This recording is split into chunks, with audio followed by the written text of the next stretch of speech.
It was Witkoff organizing that, together with the Moscow authorities. Московские власти по праву гордятся тем, что они сделали для развития столицы за последние годы. The Moscow authorities take pride, rightly, for what they have done for the development of Moscow in recent years. Надеюсь, вы это смогли увидеть. I hope you've been able to see for yourselves. Yes, it's a magnificent city. Да, это удивительный город. Thank you.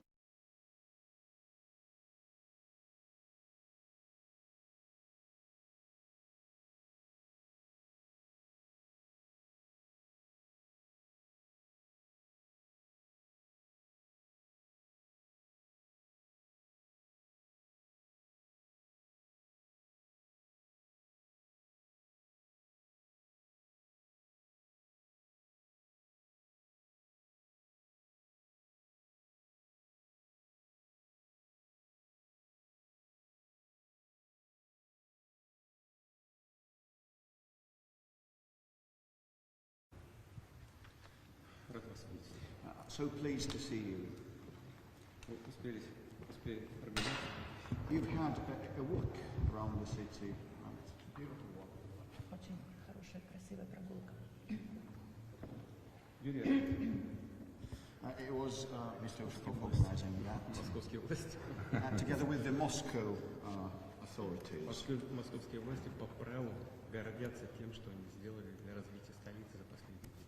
The Moscow authorities take pride, rightly, for what they have done for the development of Moscow in recent years. Надеюсь, вы смогли бы увидеть. I hope you've been able to see for yourselves. Yes, it's a magnificent city. Да, это удивительный город. Спасибо. Thank you.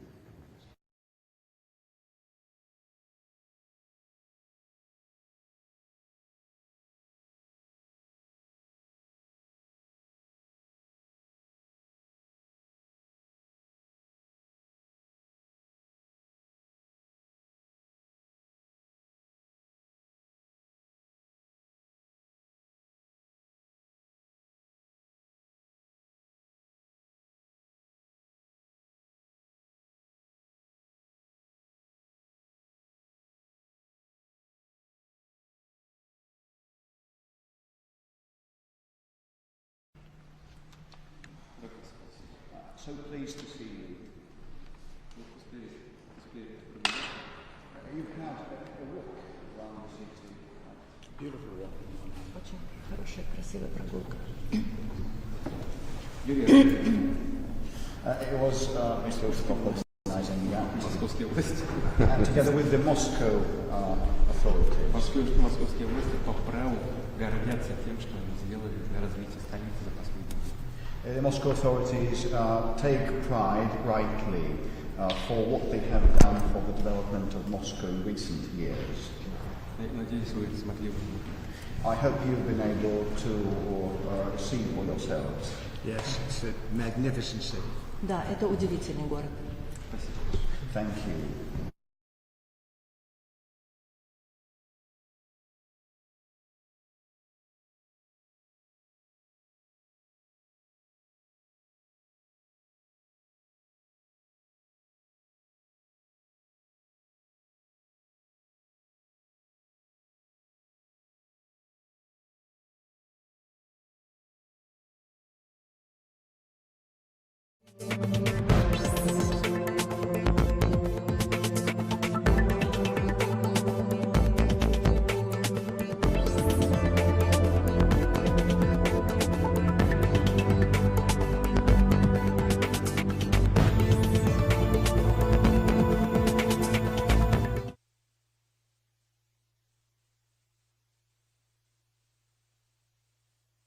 An improved cabinet room, I might add. We took pictures down from the vaults. We have vaults downstairs with lots of pictures that haven't been exposed to the world for, in many cases, over 100 years. We brought them up, and we're using them as they should be used. But the cabinet room looks beautiful, like it should now. The Oval Office looks beautiful, like it should. It was not. It was like the rest of the country. It was in disrepair. 1 year ago, our country was dead. and said to me by many leaders, we had a dead country. Now we have the hottest country anywhere in the world. It's true. The hottest country anywhere in the world. Think of that. In 4 long years of the Biden administration, there were just $1 trillion of new investments in the United States in 10 months. We've secured commitments of over $18 trillion. So they had, in 1 year, less than $1 trillion. That's in a period of 4 years. Think of it, 4 years they had less than $1 trillion. In 10 months we have more than 18 trillion. Is that right, Scott? It's even going to be higher than that. It'll be higher by And going up. sir. And we're waiting for the Supreme Court case, and it's so important and so vital for this country because we're not only respected again, we're putting out wars by our trade policies, and we're taking in hundreds of billions of dollars, and our country is wealthy again and secure again, and it's part of national security, and I hope that goes well. I think it's very important, but think of the number. We're going to be over $18 trillion in 10 months, and which is a record times probably 8 or 10 times, I think more than that, for any country. There's never been a country that's had that kind of an investment ever in history. And there's never been a country that's had half of that. It's a tremendous thing that's taking place. We have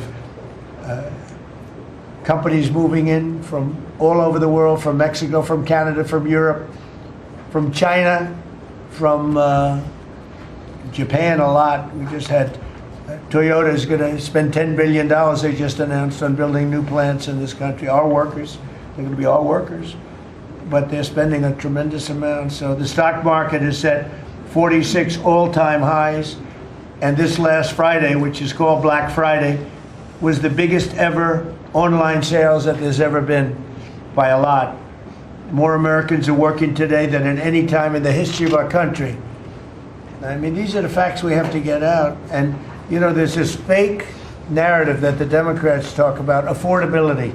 They just say the word. It doesn't mean anything to anybody. They just say it. Affordability. I inherited the worst inflation in history. There was no affordability. Nobody could afford anything. The prices were massively high. Do you remember when we took over eggs? You did a great job on that, Madam Secretary. Agriculture, Brooke. Eggs were 4 or 5 times higher than they had ever been. They said don't order eggs for Easter at the White House. And we ended up doing it, and we got the egg prices way down, lower than what they were before. But the word affordability is a con job by the Democrats. They say affordable. I watched the other day where some very low IQ congresswoman talked about affordability. She had no idea. Their prices were much higher. As an example, energy, gasoline, we're now at about $2.50 a gallon.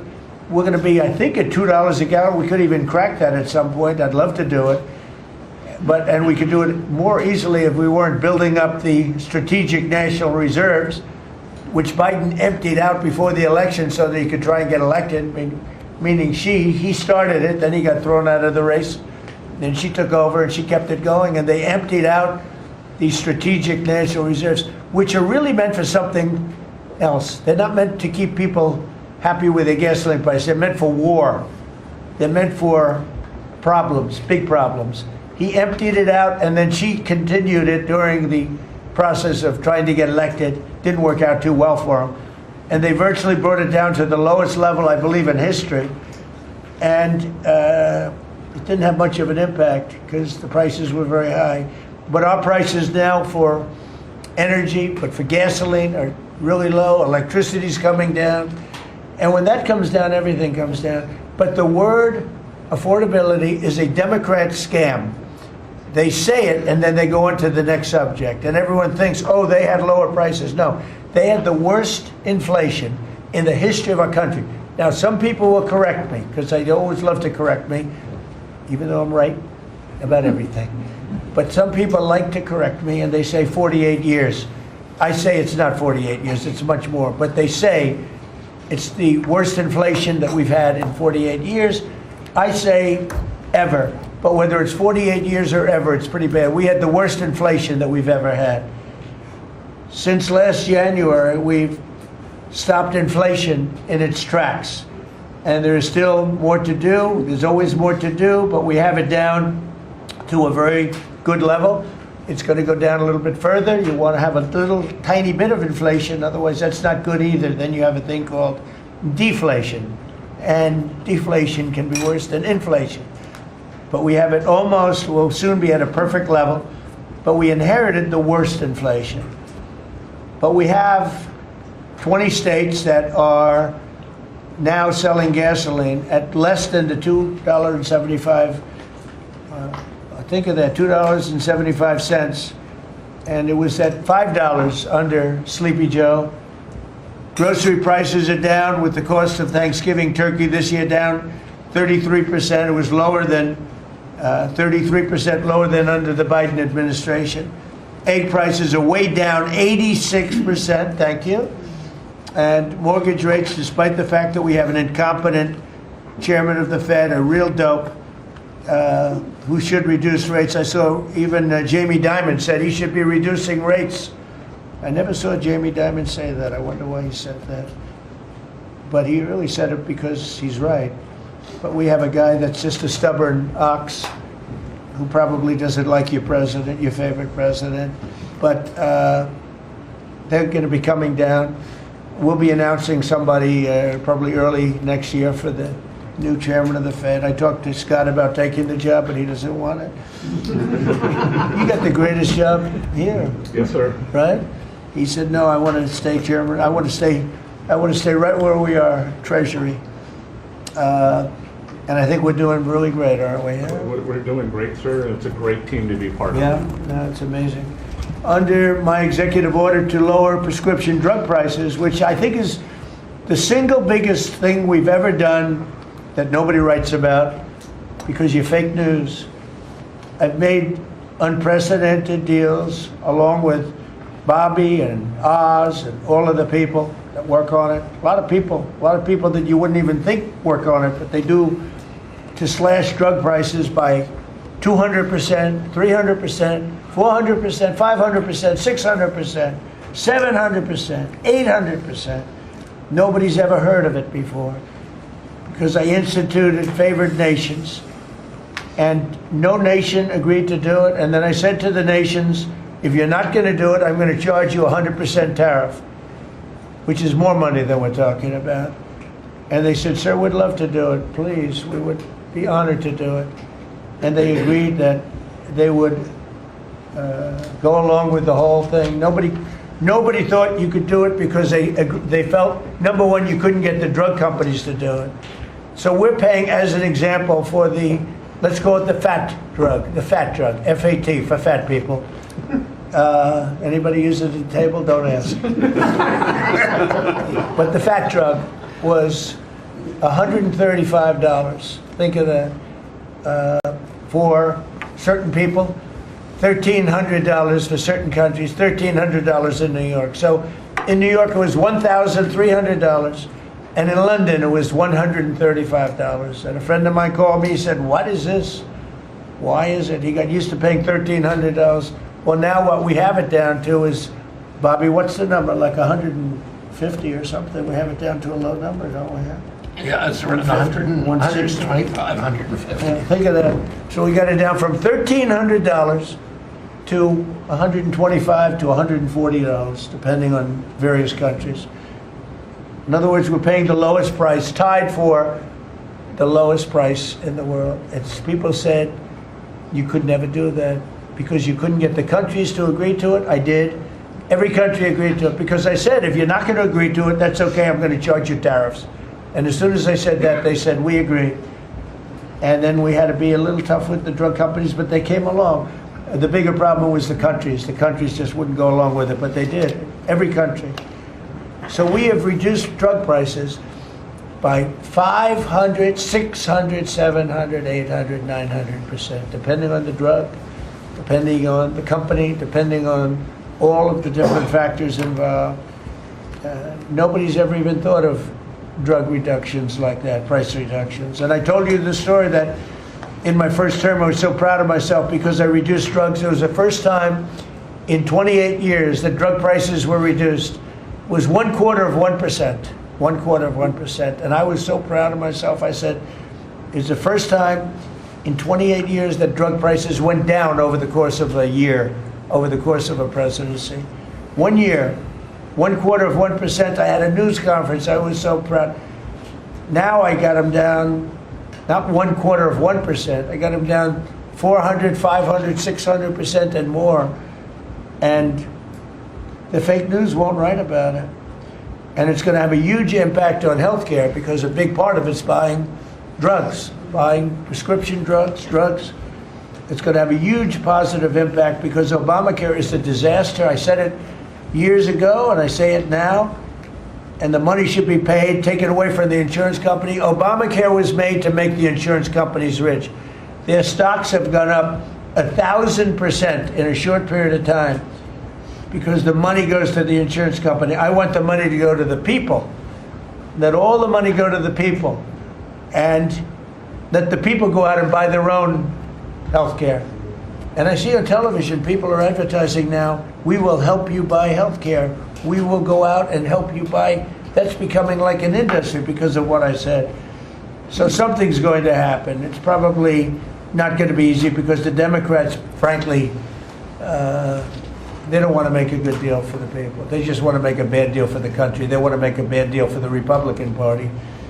But the Republican Party is united, and I will say that what I would like to do is the money doesn't go, trillions of dollars get paid to drug companies, and you still have lousy health care. Obamacare is horrible health care. We want it to go to the people, and then let the people go out and buy their own health care, and they'll do great. They'll do great. So we're negotiating that now with the Democrats. Well, congressional Democrats want the largest tax hike in history. I proudly signed the largest tax cuts in American history with the Great Big Beautiful Bill. The Great Big Beautiful Bill, the biggest piece of legislation ever signed, and that includes the extension of the original Trump tax cuts.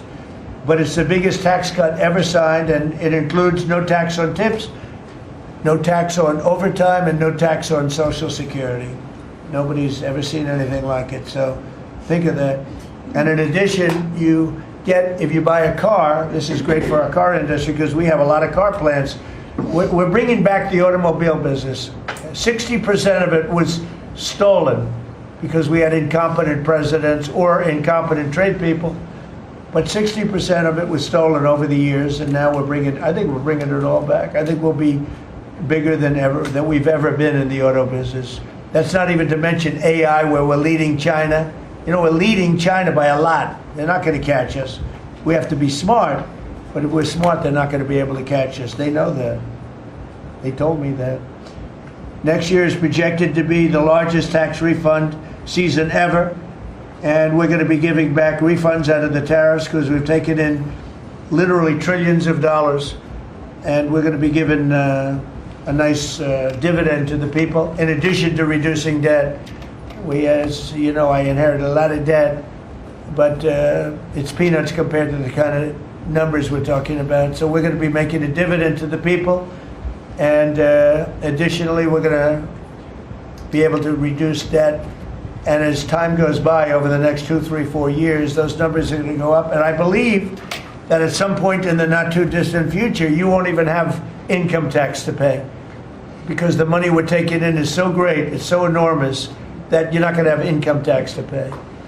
Whether you get rid of it or just keep it around for fun or have it really low, much lower than it is now, but you won't be paying income tax. We've slashed $1 trillion in costly job-killing regulations, saving Americans an estimated $2,100 for a family of 4.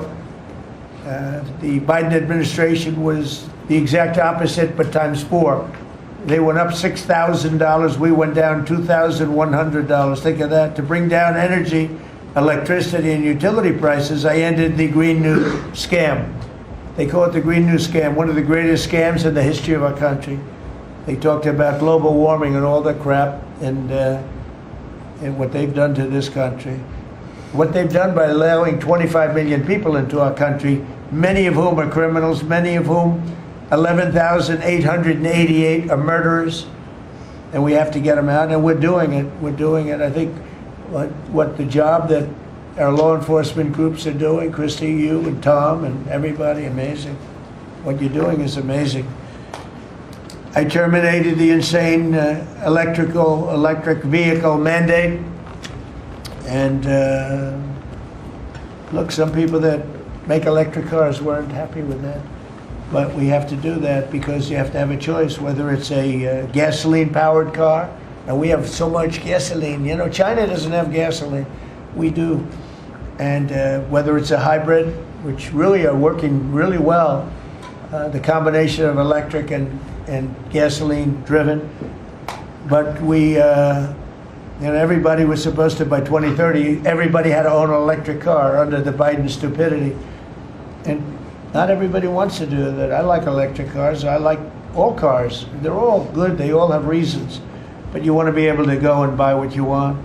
I imposed historic tariffs that are now bringing in so much money that nobody's ever seen anything like it. And countries that were ripping us off, including allies, but they were ripping us off for years. I won't use the names. I won't mention Japan. I refuse to mention South Korea. I will not mention names. But they were ripping us off like nobody's ever been ripped off before, and taking horrible advantage of your country. But now we're making a lot of money. We're making a lot of money because of the tariffs that are pouring in. And it's really national security. Among everything else, it's national security. We've also rapidly turned the worst border crisis in world history. I believe we had the worst border ever in history.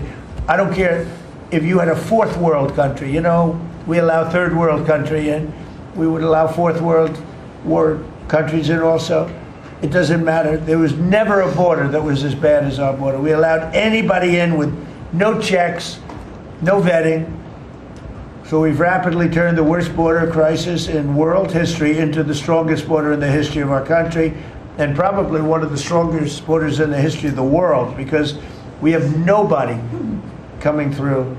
And I want to thank our people. The Border Patrol is so amazing, ICE, and I want to thank the military for the backup, because they're standing right behind them, and that was really nasty for a period of months, and now it's no longer nasty. Now they don't even come up.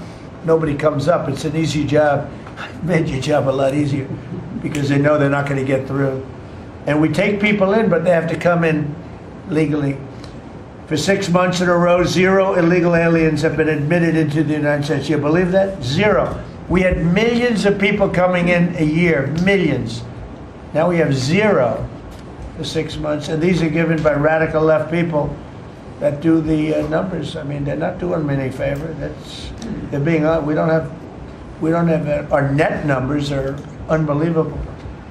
But we had 0 people in the last 6 months. Illegal border crossings along the U.S.-Mexico border have plummeted to the lowest level ever recorded. Ever recorded. And nobody talks about that anymore. You know, it's crazy. They don't talk about it. They can say, well, Trump's done a great job at the border. This country is being destroyed by the border. But you always find something new, like, is he in good health? Biden was great, but is Trump in good health? I sit here, I do 4 news conferences a day. I ask questions from very intelligent lunatics, you people. I give the right answers. There's never a scandal, there's never a problem. I give you answers that solve your little problems. You go back and you can't find anything, but you do stories about Biden was in wonderful health. The guy didn't do a news conference for 8 months. If I go one day, I had one day where I didn't do a news conference, there's something wrong with the president. You people are crazy. I'll let you know when there's something wrong. There will be someday. That's going to happen to all of us. But right now, I think I'm sharper than I was 25 years ago, but who the hell knows? By the way, I took my physical. I got all A's, everything. But they said to me, would you like to take a cognitive test? I said, is it hard? They said, yes. I said, well, I'm a very smart person. Who was the last president to take one? No president has ever agreed to take one. Because when you get into the mid-questions, meaning, 10 question number 10, 11, 12, 28, 30, they get harder and harder. And they said, would you like to do it? I said, well, no reason to do it. Nobody's ever done it. I'll do it maybe, but there's really no reason. They said, sir, the problem is this is Walter Reed Hospital. And that's a military hospital. And that means that things are, you know, sort of open. It's not like private where you have, if you do poorly, we'll have to, probably you'll find out. I said, I won't do poorly. I'm a smart person, not a stupid person. And as the doctor will tell you, I aced it. Right, Susie? I aced. I got every question right. And these are tough questions. These are questions that I would say 99% of the people that I'm talking to right now, meaning the people that, from the fake news, would not do well in those exams. But I'm the only one that took it. I got every single question right. And then I read in the New York Times, is Trump sharp? Trump is sharp. But they're not sharp. That's why they're going out of business, the New York Times. I hear that they're losing so much money, it's ridiculous. They're a bunch of fakers. But we have, we can never let another thing happen like what happened to us with a fake election, with a rigged election, where a guy like Joe Biden assumes the presidency. Because the man was grossly incompetent. And he was incompetent 30 years ago. But he was really incompetent for those last few years. And our country was put at great danger because of it. So for 6 months in a row, we had 0 people. Illegal border crossings along the U.S.-Mexico border have plummeted to the lowest level ever, ever, ever. Think of that. And the net benefit to our country is enormous, incalculable. America is strong and respected again. On the world stage, we're really respected. In fact, I went to a NATO and they were calling me the president of Europe. We're doing very well. We have a lot of respect. As you know, we have a problem with a war that our people are trying to settle now with Russia and Ukraine. We are not involved in the war monetarily anymore. Biden gave away $350 billion like it was candy. That's a massive amount of money. And much of it in cash, a lot of it in equipment. I don't give away anything. We sell the equipment to NATO. The European nations pay us for the equipment, 100% price. And then they bring it to Ukraine or whatever they do with it. But we're trying to get that settled. I've settled 8 wars. This would be the 9th. And our people are over in Russia right now to see if we can get it settled. Not an easy situation. Let me tell you what a mess. It's a war that never would have happened if I were president. Not even a chance. And it didn't happen for 4 years. We've renamed the Department of Defense the Department of War, and I thought that would be controversial. And frankly, I tell you what, I haven't met one person, there's not one person I've met that doesn't like it. You know, think of it. We won World War I, World War II, everything in between, everything before it. And then we said, let's change the name. So we changed it back to what it was, Department of War, and Pete's doing a great job. We ended 8 wars, think of that. 8 wars, but we're going to do one more, I think. I hope. I hope. Every time I end a war, they say, if President Trump ends that war, he's going to get the Nobel Prize. If I end that war. Well, he won't get it for that war, but if he ever gets it for the next war, now they're saying, if he ever ends the war with Russia and Ukraine, he's going to get the Nobel Prize. What about the other 8 wars? India, Pakistan. Think of all the wars I ended. I should get the Nobel Prize for every war, but I don't want to be greedy. Actually, the woman who got the Nobel Prize said, "You've got to be kidding. Trump deserves the Nobel Prize." So that was very nice of her. I appreciate it, which is true, actually. But I don't care about that. You know what I care about? I care about death. I care about all the people that are dying. And last month, 27,000 young people died, mostly young people, mostly soldiers, despite some missiles being shot into Kiev and other places. But think of it, mostly young people. 27,000 people died between Russia and Ukraine last month. What a shame. So we're restoring law and order to our cities and towns. If you look at what's happened, and I want to pay my deepest respects to those 2 incredible people from the National Guard in West Virginia they came from. I spoke to their parents. Sarah is gone. She passed away. She's looking down on us now, and she loves her parents, and they loved her. They were, somebody said, how are they doing? I said, the word is devastated. Doing. How are they going to do? They're devastated. The rest of their lives they're going to be devastated. She was an incredible person, highly respected, top of her class, everything. She was like a perfect human being. 20 years old, just started. She was like a baby. She was so proud. They were giving her a promotion, and she told the parents that she was getting a promotion, and they were so proud of her. Then they get a call that this happened. And we have one young man who's fighting for his life. He's fighting very hard. I think he's probably doing better than anybody. They said he didn't have a chance. I'll tell you, the one who said he's going to live is his mother. Spoke to his mother. Sir, he's going to live. I spoke to her very soon after this horrible event took place with this scum that was able to come into our country. I spoke to his mother. Sir, he's going to be okay. I'm telling you. No doctor thought that. Nobody thought that. He was hitting bad places, and she was like so positive. It was incredible. And it's possibly right, Pam, right? Possibly right. Boy, it would be amazing. If he lives, it would be amazing. A miracle, actually. But we're very proud of those two people. We're very proud of the National Guard. We're very proud of our military and our police and our firemen and women. If you go back and take a look a year ago, year and a half ago, it all changed, I think, on November 5th, the day of the election. But you go back before that, you couldn't get people to join the military, Pete, right? They didn't want anything to do with military. They wanted nothing to do with joining the police or the fire. They wanted nothing to do with anything. They had no spirit. The country it had no spirit, nothing.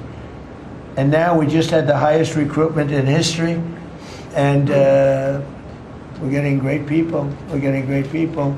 And I will say, despite what just happened, Washington, D.C. has become a really safe place. And I guess this lunatic probably was upset that the National Guard is so effective, because we were really, really effective, and we are.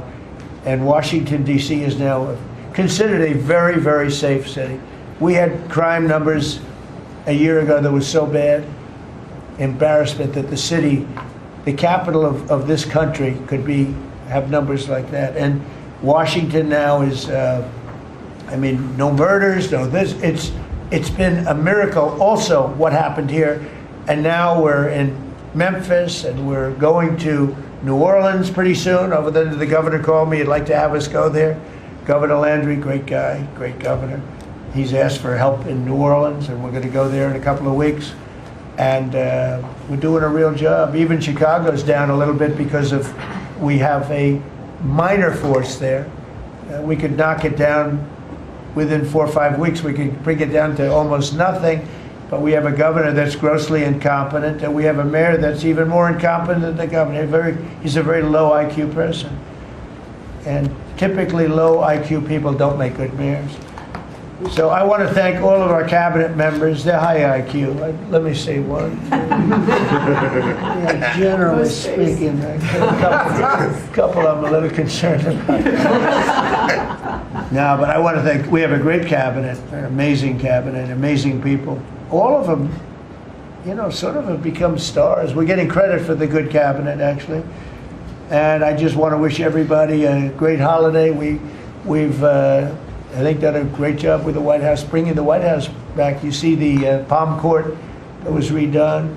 The Lincoln bedroom was redone. The Lincoln bathroom is now gorgeous, like it should have been. It was terrible green tile that was never the way it was supposed to be. It was done in the 1940s, actually, but it was not proper. And we're restoring the White House just like we're restoring the country, and people are thrilled. But the First Lady's done a beautiful job with the Christmas trees and all the decorations. I see the wreaths on the windows. I've never seen that before, on the windows of the White House. And it's 4 stories high. I said, how did they get that wreath? They had people going up in a little dangerous I wouldn't want to do it. But they put them up, and we have wonderful people working in the White House, and they're really proud to bring the building back. Because this building was a little bit like the country. It was mishandled, it was mistreated, and now it's being given love. And we're building one of the great, I think, maybe the greatest ballroom. We needed it for 150 years. They've been asking. You see the trucks and cranes and excavators in the background, and you hear them, and every time I hear them, I love the sound. To me, I love the sound. I wouldn't say my wife is thrilled. She hears pile drivers in the background all day, all night. They go till 12 o'clock in the evening, day, night, pile drivers. Darling, could you turn off the pile drivers? Sorry, darling, that's progress. But no, we're doing great. It's going to be I think it's going to be the finest ballroom ever built, and we're going to have it here. They've wanted it for 150 years. Think of that. So I will just end by saying I want to thank the cabinet. It's been a great cabinet. Let's think of it. Time flies, but this is our last of the year, as I said, and I just think you've done a fantastic job. And we're going to go around the room. We'll go quickly, but we're going to go around the room, and we'll start with Pete, and you'll tell us about some of the achievements. And some of you have achievements that are so big, I don't want you to go through the whole thing because we don't have time. But we'll start with Pete, and then if you want, we'll take some questions at the end. Please, Pete. Well, thank you, Mr. President. As you said, it has been a historic year at the Department of War. Recruiting and retention over this year are at the most historic levels our country has ever seen. When I had a chance to be on an aircraft carrier destroyer over Thanksgiving, the spirit in our ranks since the election under President Trump is unprecedented. I've never seen anything like it as a soldier myself in uniform, and I know a lot of you feel the same way. We've ripped out the DEI and the political correctness. It's all merit-based at the department. We're getting back to basics: accountability, training, readiness, lethality, and that's reviving that spirit.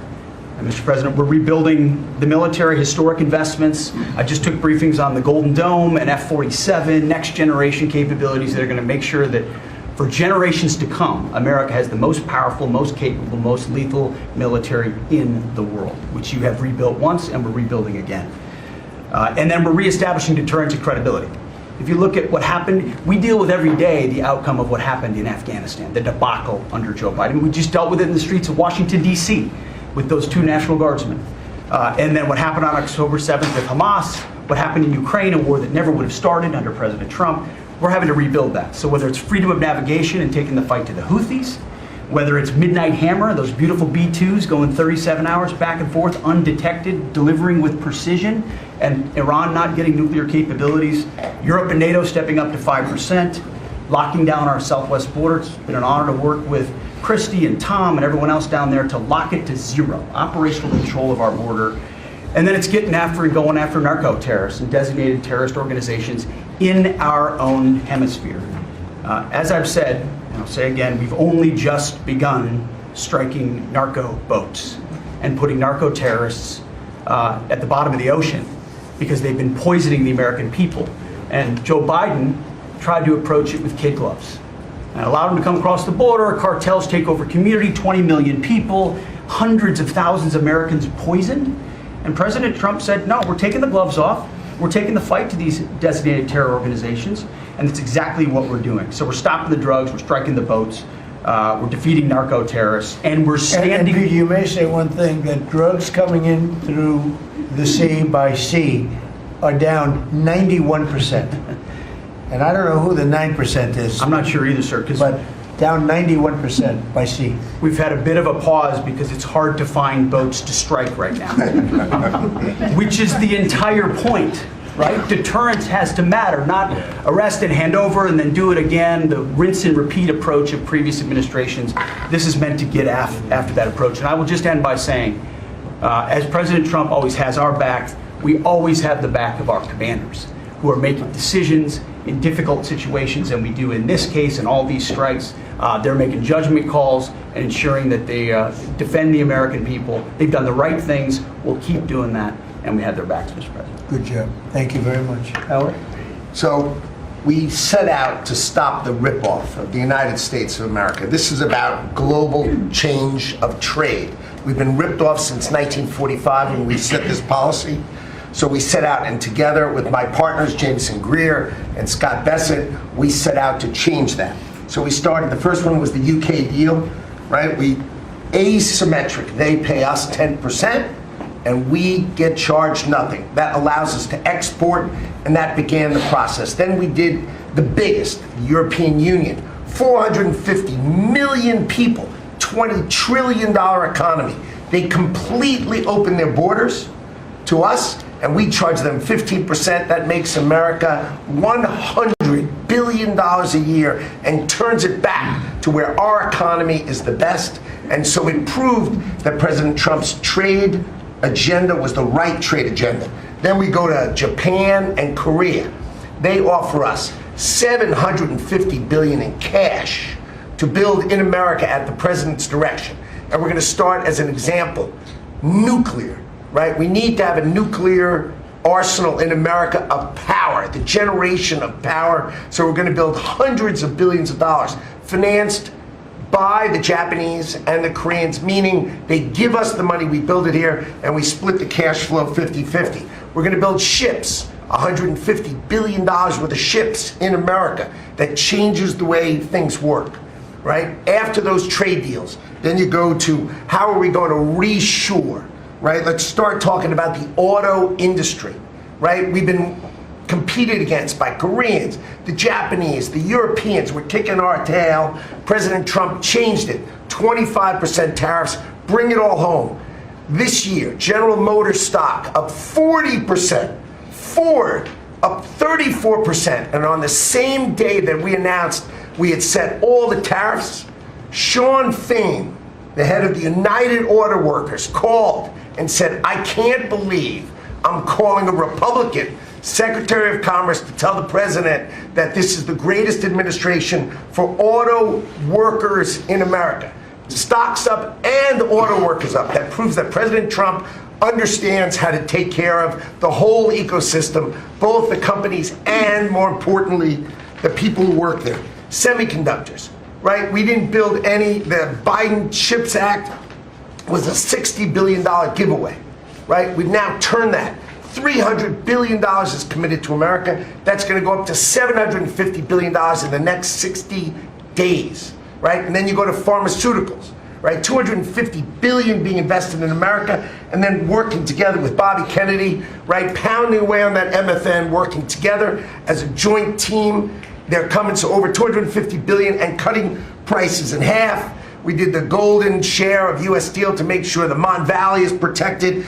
Intel gave us 10% of the company, make tens of billions of dollars, right? And the last thing I will say is a year ago today, I was working on transition with President Trump, right? To build the greatest cabinet ever for the greatest president ever. And I, as I sit here today, I can't be more proud of how you did it, sir. You've created the greatest cabinet. It is a joy to be at this table. You know, one thing we will mention, so they came to see me from Intel, and they had a problem. I said, look, we'll fix your problem, but I think the United States is entitled to 10% of your company. And the chairman looked at me and he goes, you have a deal. Tell them, how much money have we made since I made that deal? It's only $40 billion. 40 billion.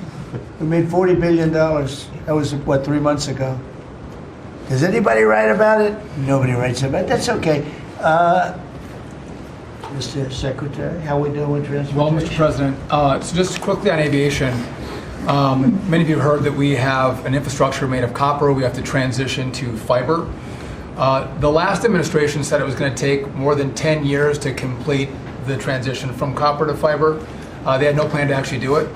We have already completed a third of this transition from copper to fiber. Now it's going to take longer for us to go from analog to digital. By the way, the rest of the world transitioned 20 years ago from analog to digital. We are just going to do that at the FAA right now, but we're buying new radios. We're going to buy new radar. By the way, those radar are going to be made in America, Mr. President. This phase of the operation will be completed by the time you leave office. It's 3 years. I do need another $20 billion, Congress, to start the second phase, which is really important, and we'll try to get that done also in that 3-year time period, but we need the money, critically important. With regard to commercial driver's license, I think we've covered a lot the crashes that have taken place around the country. And what we found is there have been states that have issued commercial driver's license to foreigners, and they've gone through sham schools, and they're not safe on American roadways. And so, in partnership with Secretary Noem, we have driven those numbers down. We got California, Gavin Newsom, to revoke 17,000 unlawfully issued licenses. We've closed down half of the fake schools that give out these fake licenses, all critically important. Governor Tim Walz of Minnesota gave 33% of these licenses unlawfully. People that should never have a driver's license driving a big rig on American roads, endangering the American people, shameful. We've cleaned up Union Station here in DC per your directive. We're going to rebuild Penn Station in New York. We're going to break ground at the end of 2027, get that project operational. And, you know, Mr. President, a lot of us, I fly commercially, I fly back by the bathrooms. I don't know why that happens. They put me in the back. You know, we've asked Americans to bring their better selves, to bring civility back to travel, to say, listen, let's say please and thank you. And if you have someone's pregnant on your flight and you're as strong as Pete is, well, pick up the bag and help her put it in the overhead bin. Let's be nice to each other, is what we've asked. Maybe not wear pajamas or slippers on the airplane. And I think it's been received fairly well, and I think we can all have a better travel experience when we do that.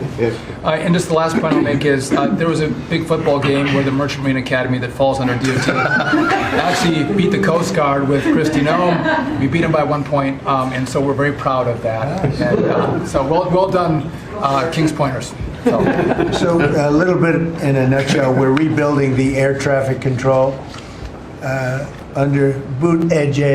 It's supposed to be boot edge. Who's another grossly incompetent person? He'd get in his bicycle, ride to work, and he was just terrible. What they do is they take the fiber optics and they take fiber trying to hook it into copper, and fiber and copper don't mix. You can't do it. But people knew that for the last 30 years since they started doing the fiber. And they spent billions of dollars, and it didn't work. And you saw that by the helicopter crash.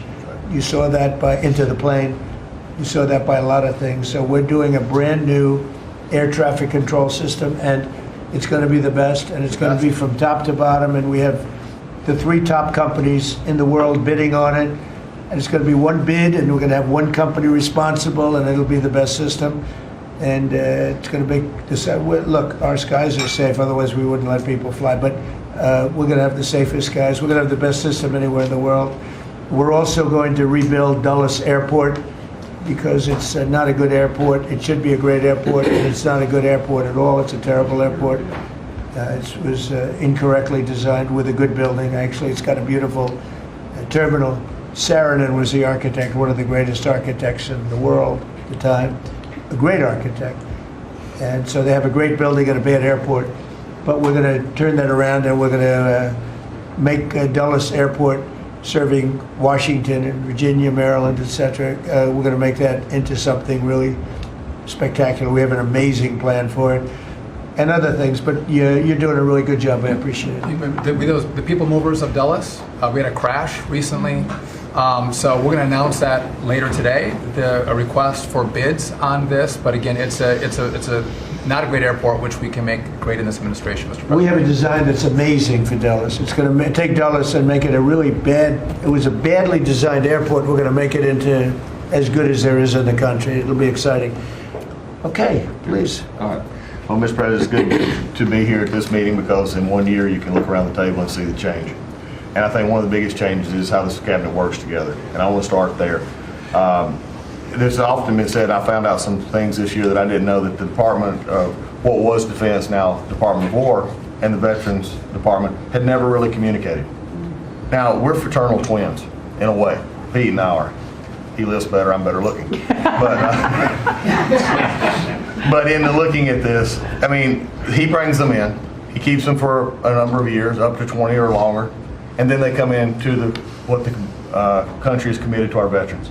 And if you don't have both ends working correctly, then recruitment lags, morale lags, and we've been able to work and fix a great deal of that. I didn't need to change our name, but I did do one thing. I put the veteran back first at the VA, and we did that in 1 year. How did we do that? We started taking things that have been neglected for a long time and put them back. We had a backlog in which we've dropped over 160,000. We're not talking year-to-year change at the VA. We're talking 5-6 year. We have to go back 5 to 6 year prior COVID numbers to see the change of backlogs that are now reduced. We do it in 6 months instead of the long time it took. In fact, it grew under the Biden administration. It shrank over 160,000 under us. Champ VA, which is a program we have, has basically been back to day to day. It was at a terrible state, which delays and claims and everything's going on. We've got that back. We're doing things like taking a new look. I have one question that I ask when I go to my hospitals, which probably over 170 hospitals, 1,200 clinics, and I ask the people one thing, Mr. President. I said, what are you doing right now that if you were just honest and I wasn't standing here, you say, this is stupid. It's been amazing what we've gotten and the feedback that we've had. We've been able to change how we do credentialing, how we do privileging, how we do hiring. We're all working through that, and it has all made a difference for our veterans as we go forward. CNP exams for veterans out there listening. If this is the one where disability claims, where they say, well, let me send you to a doctor to make sure. Most of the time we have that already in the record. We're working now to where those could actually be changed, where we just look at the record and not have to send them to a doctor. That's almost a $3 billion savings that we can let, and also not taking what the veterans get. We're also getting ready to announce here pretty soon a reorganization that's going to bring our hospital system organizationally in line with the 21st century. We are the largest healthcare organization. It's about time we acted like it, Mr. President. You gave that leadership, and we're going to do it. And also one thing, community care contracts getting ready to go out. It's one of the largest contracts in the federal government, but it does exactly what you and I have talked about before, making sure that our veterans can get care in the system or in the community, wherever they want it. We're getting ready for that. Now I have one thing for all the press who really enjoyed the first of the year, saying, oh, you know, they're going to cut all these jobs, 80,000 this, 80,000 at the VA. Mr. President, every success that I just gave you came after the fact, or pretty much after the fact, that we had 30,000 take early retirement. Early retirement, no risk, although you reported it as loss and risk, you can't help yourself. 30,000 took the retirement. Every bit of the success that I just told you about came with a reduced workforce. There was a motivated workforce that said, how can we take care of veterans? That's what this cabinet does. That's what we're doing for you. Good. And you've got the highest approval rating we've ever had at the VA, so that tells you something. You're doing a great job. Thank you very much. Jameson, please. Well, there's been some activity on trade this year. You know, for about 75 years, we had a system, global trading system, that was premised on the United States having totally open borders, right? Not just on immigration, but on goods and services, and everyone else generally kept higher tariffs, higher non-tariff barriers, etc. Obviously, the outcome was we had a huge trade deficit. You took it head on. You gave all of us who work on the file a lot of leverage. So we spent the past 10 months or whatever we've been doing now just going around the world and flipping the script. So now we're in a situation where we've protected our industries, we have the tariffs, and the other countries have decided to take their tariffs down and non-tariff barriers. And we've done it in a very constructive way. We've achieved agreements on reciprocal trade, which are a new kind of trade agreement that's really focused on making sure we have balanced trade, we have reciprocal trade, that we're treating each other fairly. And it's been embraced by the international community. And it's going to be exciting to see what it's like 5 years, 10 years from now, because you've changed it. And that's how it's going to be now. And I think you should be commended for it, and we look forward to seeing what comes in the next few years. Thank you very much. You're doing great. He's doing a great job. Thank you very much. Please. Thank you, Mr. President. Last time I was here, I said that the amount of dereg that we had for regulatory was 30-1. Since then, it's up to 48-1. Your goal had been 10-1, which was in excess of 6-1 in the first term. It's actually much higher than that, but I made my team redo the threshold a little bit because it sounded so unbelievable. But the amount of work that's being done with this entire team is astronomical. And another detail in that is that when we propose a rule, some of the biggest ones that you care the most about don't go into that count until they are finalized. So next year we should be even more eye-popping. One of those to talk about is the federal acquisitions regulations, which you gave us a charge 6 months ago to dramatically reduce. In 6 months, we've lowered it by 25%, 500 pages, 2,700 mandates, which is a third of the mandates. That's going to lead to savings, competition, and speed. So probably $40 billion for the agencies in savings over the course of 10 years. When we get up and running, it'll be north of between $200 and $400 billion. Competition, about 45% of government bids only have one bidder. So you got no competition in that situation.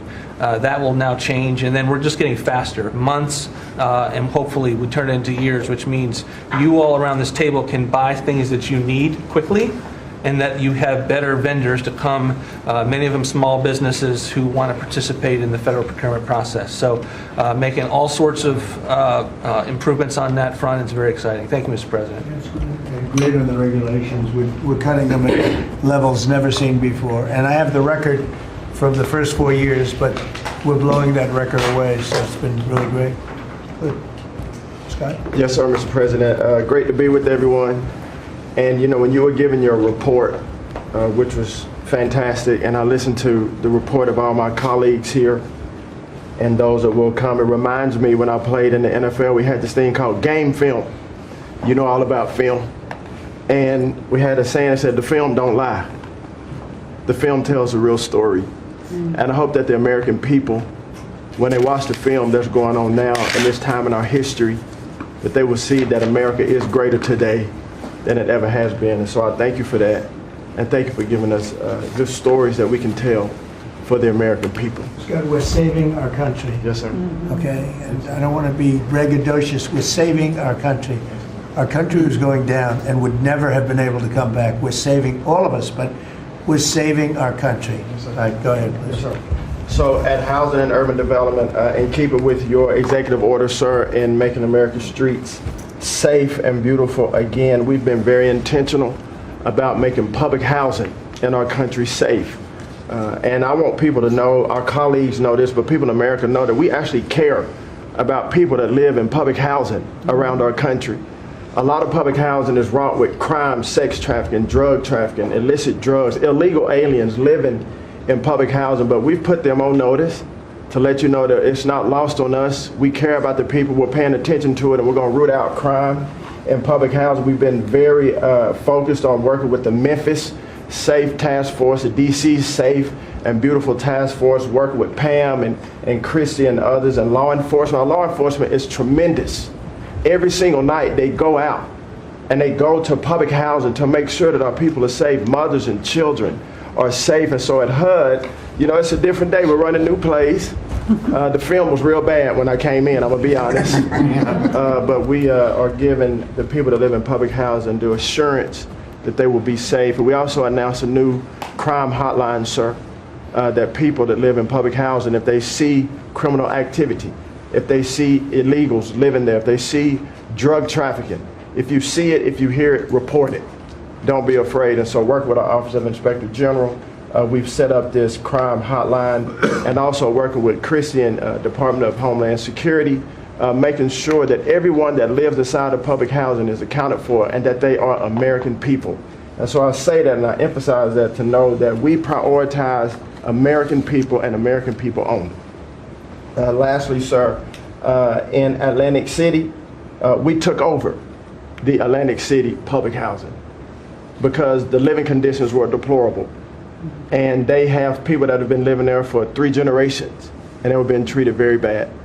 And so I took it so that we can now give people a safe place to stay. And working with the First Lady in the Foster Youth Initiative has been a great joy for me and our team. So thank you for doing that executive order to make sure that our foster youth have a safe landing pad and have financial literacy as they age out of the foster youth system. And sir, you talked about affordability. HUD has supported over 1 million Americans in home ownership and affordability, and over 560,000 are first-time home buyers. So I hope that the press will write about that good news, that 1 million people are able to own a home and to refinance their homes. And sir, we are moving our building from DC to Alexandria, Virginia. So thank you for your support. We're going to save the American people by $500 million. So that's my report. Thank you, sir. Thank you, Scott, very much. Well, coming off of Thanksgiving, moving towards Christmas, I think it's the season of Thanksgiving, and 2 words for me are gratitude and joy. Gratitude to you for, as Howard said, bringing this team together. I say it a lot, but I'll say it again, that this is like family at this point, and I don't know that there's ever been an organization like this, at least a government like this, in the history of our country. These jobs are hard, but the joy every day in getting to fight for America and save the country is the privilege of all of our lifetimes, I believe. So thank you for that. At U.S. Department of Agriculture, the People's Department, Abraham Lincoln launched this department in 1862. But under your leadership, we have finally, again, put farmers and ranchers and rural America first. In the last year, it's no longer DEI, climate change, sending out money based on the color of a farmer's skin. It's now about literally putting farmers back at the center of it. And under the last administration, we talked a lot about affordability. We'll continue to talk about that. But under the Biden administration and the destruction of our economy and the cost of inflation, interest rates for farmers and ranchers went up 73%. Labor went up 47%. Fertilizer went up 36%. Fuel went up 28%. So when you think about the extreme economic strain that a lot of our farmers are under in our farm economy, these are massive, massive numbers that will take some time to get out from under. But we've already seen the beginnings of the movement toward more affordable food, housing, fuel, et cetera, and that will only continue to trend as we work to solve those issues. My partners in trade, of course, they do the work, but I'm constantly talking to them about selling more soybeans, selling more corn, getting more of our products out. But when we really think about how to solve for this idea that for so long our farmers, many of them have been farming for government checks instead of moving their product around the world, these trade deals change that forever. And it isn't one trade deal or two trade deals, it's dozens of trade deals. And so talking about rural prosperity and bringing the golden age back to rural America, which has been lost for too long. And we're going to focus on that next year, hopefully with our Vice President, many of our cabinet members. But the opportunity to do that under these new trade deals is unprecedented. And so just putting farmers first, our ranchers first, Mr. President, is such a huge priority and an accomplishment of the last year. The second quick thing is lawfare, and I know you know this better than anyone in the country. When a government politicizes and weaponizes their power to go after average, everyday Americans, well, from you, the top of the EPA's president, but all the way down to the ranchers in South Dakota, the Maud family, who were facing jail time over a fence line dispute that had been in their family for 130 years. We fixed that. The Henry family in New Jersey, who were facing their farm being taken away for eminent domain to give to affordable housing, we fixed that. So being able to completely change the trajectory of private property rights, but especially as it has to do with our farmers and ranchers and our rural communities, changes everything for our country. And then the third thing, we have so much great things to talk about at USDA, but the third thing, which became very much a part of the national conversation during the Democrat shutdown, was SNAP reform, food stamp reform. When all of America saw what so many of us know and have been working on, but when you have so much rampant fraud in a program that 42 million Americans participate in, now a big good piece of news that I hope is written about, since you became president, about 800,000 of those 42 million have moved off of food stamps, which is hopefully the plan with better jobs, higher wages, etc. But still, when we found 186,000 dead people's Social Security numbers being used, 500,000 people receiving benefits more than twice. We had a couple of people receiving benefits in 6 states. In February of this year, we asked for all the states for the first time to turn over their data to the federal government, to let the USDA partner with them to root out this fraud, to make sure that those who really need food stamps are getting them, but also to ensure that the American taxpayer is protected. 21 states said yes, 29 states said yes, not surprisingly, the red states, and that's where all of that data, that fraud comes from. But 21 states, including California, New York, and Minnesota, the blue states, continue to say no. So as of next week, we have begun and will begin to stop moving federal funds into those states until they comply and they tell us and allow us to partner with them to root out this fraud and to protect the American taxpayer. As Joe Biden was working to buy an election a year ago, he increased food stamp program funding by 40%. So now as we continue to roll that back. So the partnership in Making America Healthy Again is also in food stamps, but a lot of what Bobby and I are doing together is really remarkable. But again, just gratitude and joy for this work, and so grateful to you. The final thing I'll say, a lot of gratitude to Secretary Marco Rubio for wearing his Aggie maroon tie as a reflection of Texas A&M beating Florida handily about a month ago. So Marco, I want to thank you, and much gratitude and joy in my heart as well. Yes. But thank you, sir. We also have to say something about China with one of the largest purchases ever in our country, the soybeans. Yes, sir. And so I want to thank President Xi. We had a great meeting. We were in South Korea, and I went to a lot of other places too, but we met in South Korea, and President Xi was great. And China gave us among the largest orders in the history of your world, agriculture. That's right. And sir, may I say, this is the remarkable result of real leadership and your real leadership. Just a couple of days ago, China announced that they were going to halt all purchases from Brazil because they had found some irregularities in some of the soybeans they're buying from Brazil. And what that means is a continued signal that this country and our farmers produce the best, highest quality soybeans, sorghum, et cetera, in the world. And what you've been able to do is open those markets up and again, move toward an era where our farmers are not so reliant on government checks, but they have the markets to sell their product. Having said that, we do have a bridge payment we'll be announcing with you next week as we're still trying to recover from the Biden years. That's right. To help the farmers. We're going to help right. the farmers. They did not help the farmers. That's right. Thank you very much. Thank you, sir. Scott? Mr. President, it's been a great year on the economy, but the best is yet to come. The tens of trillions of dollars that have come in investment, both the portfolio investment by companies, investment by countries, that is turning into a CapEx boom for the U.S. Capital expenditures up 15% in history. When CapEx is up, jobs will follow. The One Big Beautiful Bill is an incredible, as you said, thanks to your leadership, along with Speaker Johnson, Senator Leader Thune, we had that done on July 4th, which everyone said was impossible. And the great thing about that bill, sir, for the American people, it's for industry, 100% expensing, build your factory here, you can write it off immediately, but you also insisted on the 4 benefits for working people: no tax on tips, no tax on overtime, no tax on Social Security, auto deductibility for American cars, and that is retroactive. So as a result, in 2026, we are going to see very substantial tax refunds in the first quarter.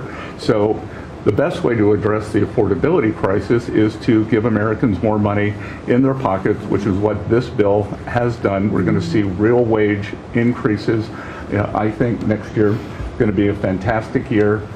Taxes, deregulation, energy certainty. That's why everyone with your leadership is coming to America. Bond market had its best year since 2020. Everyone said couldn't be done. So we're going to have growth. We've had 2 4% quarters before the Schumer shutdown. We're going to go back to that. So not only are we going to have great growth, but it's going to be low inflationary growth. And stock market obviously is following, but next year is going to be the year for Main Street as all this kicks in. And you came in, immigration, I called it the 3 I's, immigration, interest rates, and inflation, that were killing the American people. Close the border, the promise kept. Interest rates are down, and 10-year bond, again, best year since 2020, and inflation led by energy prices is going to roll next year. I think it's going to be a fantastic year. We can look back, be very proud of this year, but I think 2026 is going to be great for the American people, thanks to you. It's going to be great. Thank you very much. Mr. Vice President. Thank you, Mr. President. It's an honor to serve with this great team that you've assembled. And I just want to pick up on something you said, Mr. President, because you hit the nail on the head. That it is absurd that Democrats talk about an affordability crisis that they created and the people around this table work every single day to address. You'll hear a lot of statistics today. You hear a lot of statistics in our political conversation. I think the most important statistic for the American people is that under the Biden administration, the average American family lost over $3,000 of household income. And under the first 10 months of this Trump administration, they have gained over $1,000 of household income. What that says very clearly is that we are fixing the problem that Joe Biden and the Democrats created in the last administration. If you look at every affordability crisis that's confronting the American people today, it is traceable directly to a problem caused by Joe Biden and congressional Democrats. Why did homes get so unaffordable? Because we had 20 million illegal aliens in this country taking homes that ought by right go to American citizens. Why did tax bills get so unaffordable? Because Democrats were raising taxes while congressional Republicans under the president's leadership, we're now cutting taxes. Why did food get so expensive? Because we printed trillions of dollars and threw it into green scams that made our agricultural economy suffer while Americans were paying higher prices for food. On every single one of those issues, Mr. President, I think we've made incredible progress.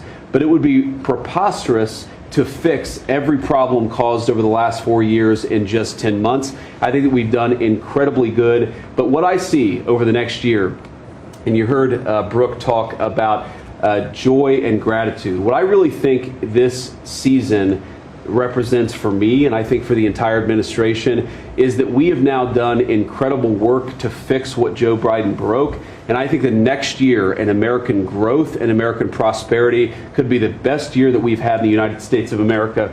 It's going to happen because we're all working hard. It's going to happen because we have the greatest country in the world. But I think for congressional Democrats in particular, if they want to talk about affordability, they ought to look in the mirror. We are fixing what they're broken. We're proud to do it. It's the job that we were elected to do. But I think 2026 is going to be the year where this economy really takes off. Thank you very much. Thank you, sir. Great. Yeah. President Trump, thank you for talking about Sarah. Heartbreaks for her family. And Andy is doing well. His parents, Melody and Jason, wanted me to tell you, and I was with them yesterday in the hospital. He's a miracle. I was there when the surgeons came in, and they wanted you to know this. He's a miracle, and if everyone in this country can continue to pray for that family. He's got a long road ahead of him, but he is a miracle. And of course, our DC initiative is led by our amazing, and the monster will be held accountable who did this. Our marshals, of course, are leading the DC Safe effort. We have made over 7,000 arrests at your direction. DC is safe again.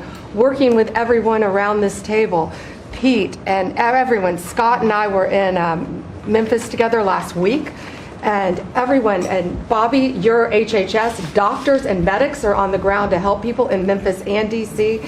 In Memphis, we've made over 3,500 arrests so far, and Homeland Security, Christy, you've been instrumental in this. But it's everyone working together as a team. We even have Treasury agents out there. It's unbelievable, on the ground in DC and Memphis. Of course, law enforcement first, FBI, Kash Patel has led the FBI. We have a 100% increase in the arrest of violent criminals, thanks to your leadership. DEA, led by Terry Cole, over 45 million fentanyl pills, 4,200 kilos fentanyl powder. That is the equivalent of 347 million potential lethal doses. That's unbelievable that you've taken off the streets of our country. And the weight of all the drugs combined taken off by DEA is the weight of 17 full semi-trucks of the drugs just since you've been in office. The drugs that had flowed into this country under the previous administration. ATF, led by Rob Sakata, has seized more than 31,000 illegal guns. 31,000. Unbelievable at your leadership. 19,000 of those were from trafficking cases. We've been sued on the legal front now. We have been sued 575 times. 575 times. More than every administration going back to Reagan combined. Most recently, yesterday, I was sued by an immigration judge who we fired. One of the reasons, she said she was a woman. Last I checked, I was a woman as well. 24 Supreme Court wins, President Trump, 92% success rate. We told you it would take a while to get to the Supreme Court. We're doing it at record speed, led by John Sauer, of course, Sarah and Hosh, all working together. Immigration, we're winning. Nationwide injunctions, ending DEI funding, working to secure that our federal workforce is aligned with your America First agenda, representing pretty much everyone in this room. We met with your general counsel yesterday, Doug, working with everyone. It's nonstop. ICE, of course, we're winning there with Christie. We're Brooke, SNAP benefits, won there. Marco, USAID. Pete, National Guard, of course, going nonstop. Our U.S. attorneys are fighting violent crime, working around the clock to make America safe again, which was your directive. Our Civil Rights Division, suing Gavin Newsom 3 times now, Prop 50, keeping boys out of girls' sports and in-state tuition for illegal aliens. We've sued over election integrity. We are litigating major universities with Linda. Thank you, our Civil Rights Division, for everything that you've done to end DEI in our schools. Our Civil Division fighting sanctuary cities every single day. And of course, our Antitrust Division with Google, major settlement. Our attorneys are working on terrorism, TDA, MS-13, Antifa, President Trump. We've charged more than 500 defendants with assault on federal officers thanks to your directive. And also, we have dropped countless cases against Americans that were prosecuted under the Biden administration, including J6, COVID, FACE Act, and more. And as everyone knows, we cannot talk about pending grand jury investigations, but no one is above the law, and that includes what happened in Arctic frost. I hope everyone has a very Merry Christmas, Happy Hanukkah, and Happy Holidays. Thank you for fighting for our country. Thank you. Thank you very much. Please, Father. Well, thank you, Mr. President. Thank you for allowing me to be at this table. When I came on board, I knew really none of you in this last year, and it's been a year, Mr. President, since I've had the pleasure to serve this country on the workforce. Everybody said the Department of Labor would be quiet, fly under the radar, you won't have to do too much. Absolutely not, because you made the American people realize the American dream is real for the American workforce. And it's been under your leadership, Mr. President, that over 2 million jobs that has been created since you started have been native-born workers. And that is the difference between this presidency, this administration, as opposed to the Biden administration, where mostly foreign-born or federal government jobs. And I think through the private sector, over 2 million jobs of native-born. And so the Labor Department has wasted no time in putting that into action with our Make America Skilled Again, either grant dollars, but the intentionality of the apprenticeship program, 1 million active apprentices across this country. We have done over 250,000 new apprentices so far in the first year and registered over 2,000 new apprenticeship programs. Why do we need the apprenticeship programs with the men and women in the trades? Because of the leadership of onshoring and reshoring, and have a lot of these companies reinvest in America. We have to build this country. We cannot do that without the tradesmen and women and the craftsmen of this country. And I think that, you know, Howard and I, we talked about that from the beginning, and we're going to have to lean in on that because we need the labor force, 700,000 new skilled jobs with electricians, construction workers, machinists, and so forth. And as I traveled with the Vice President as well, we see that on the manufacturing floors of this country, they're in desperate need.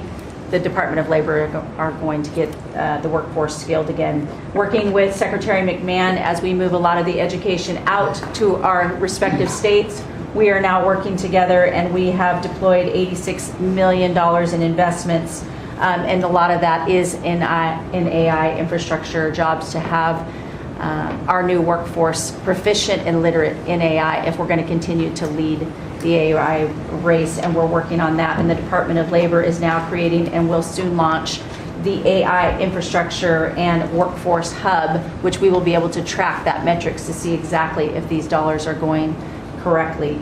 Integrating education and workforce with, obviously, Administrator Leffler and I are on the road a lot together because we're talking about Main Street as well as a lot of the manufacturing jobs and how we're being an ally to our businesses as opposed to an adversary. For far too long under the Biden administration, we were adversaries to our business owners, and we want to give them a leg up always and make sure that we're paying attention. And we want our workforce to be educated.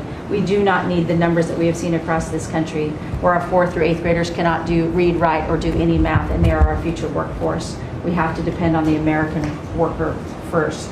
Also, lowering healthcare costs in line with the executive order. I'm working with Treasury and HHS, and rulemaking is underway to expand healthcare transparency and make pricing more affordable for our employers who offer these to their employees.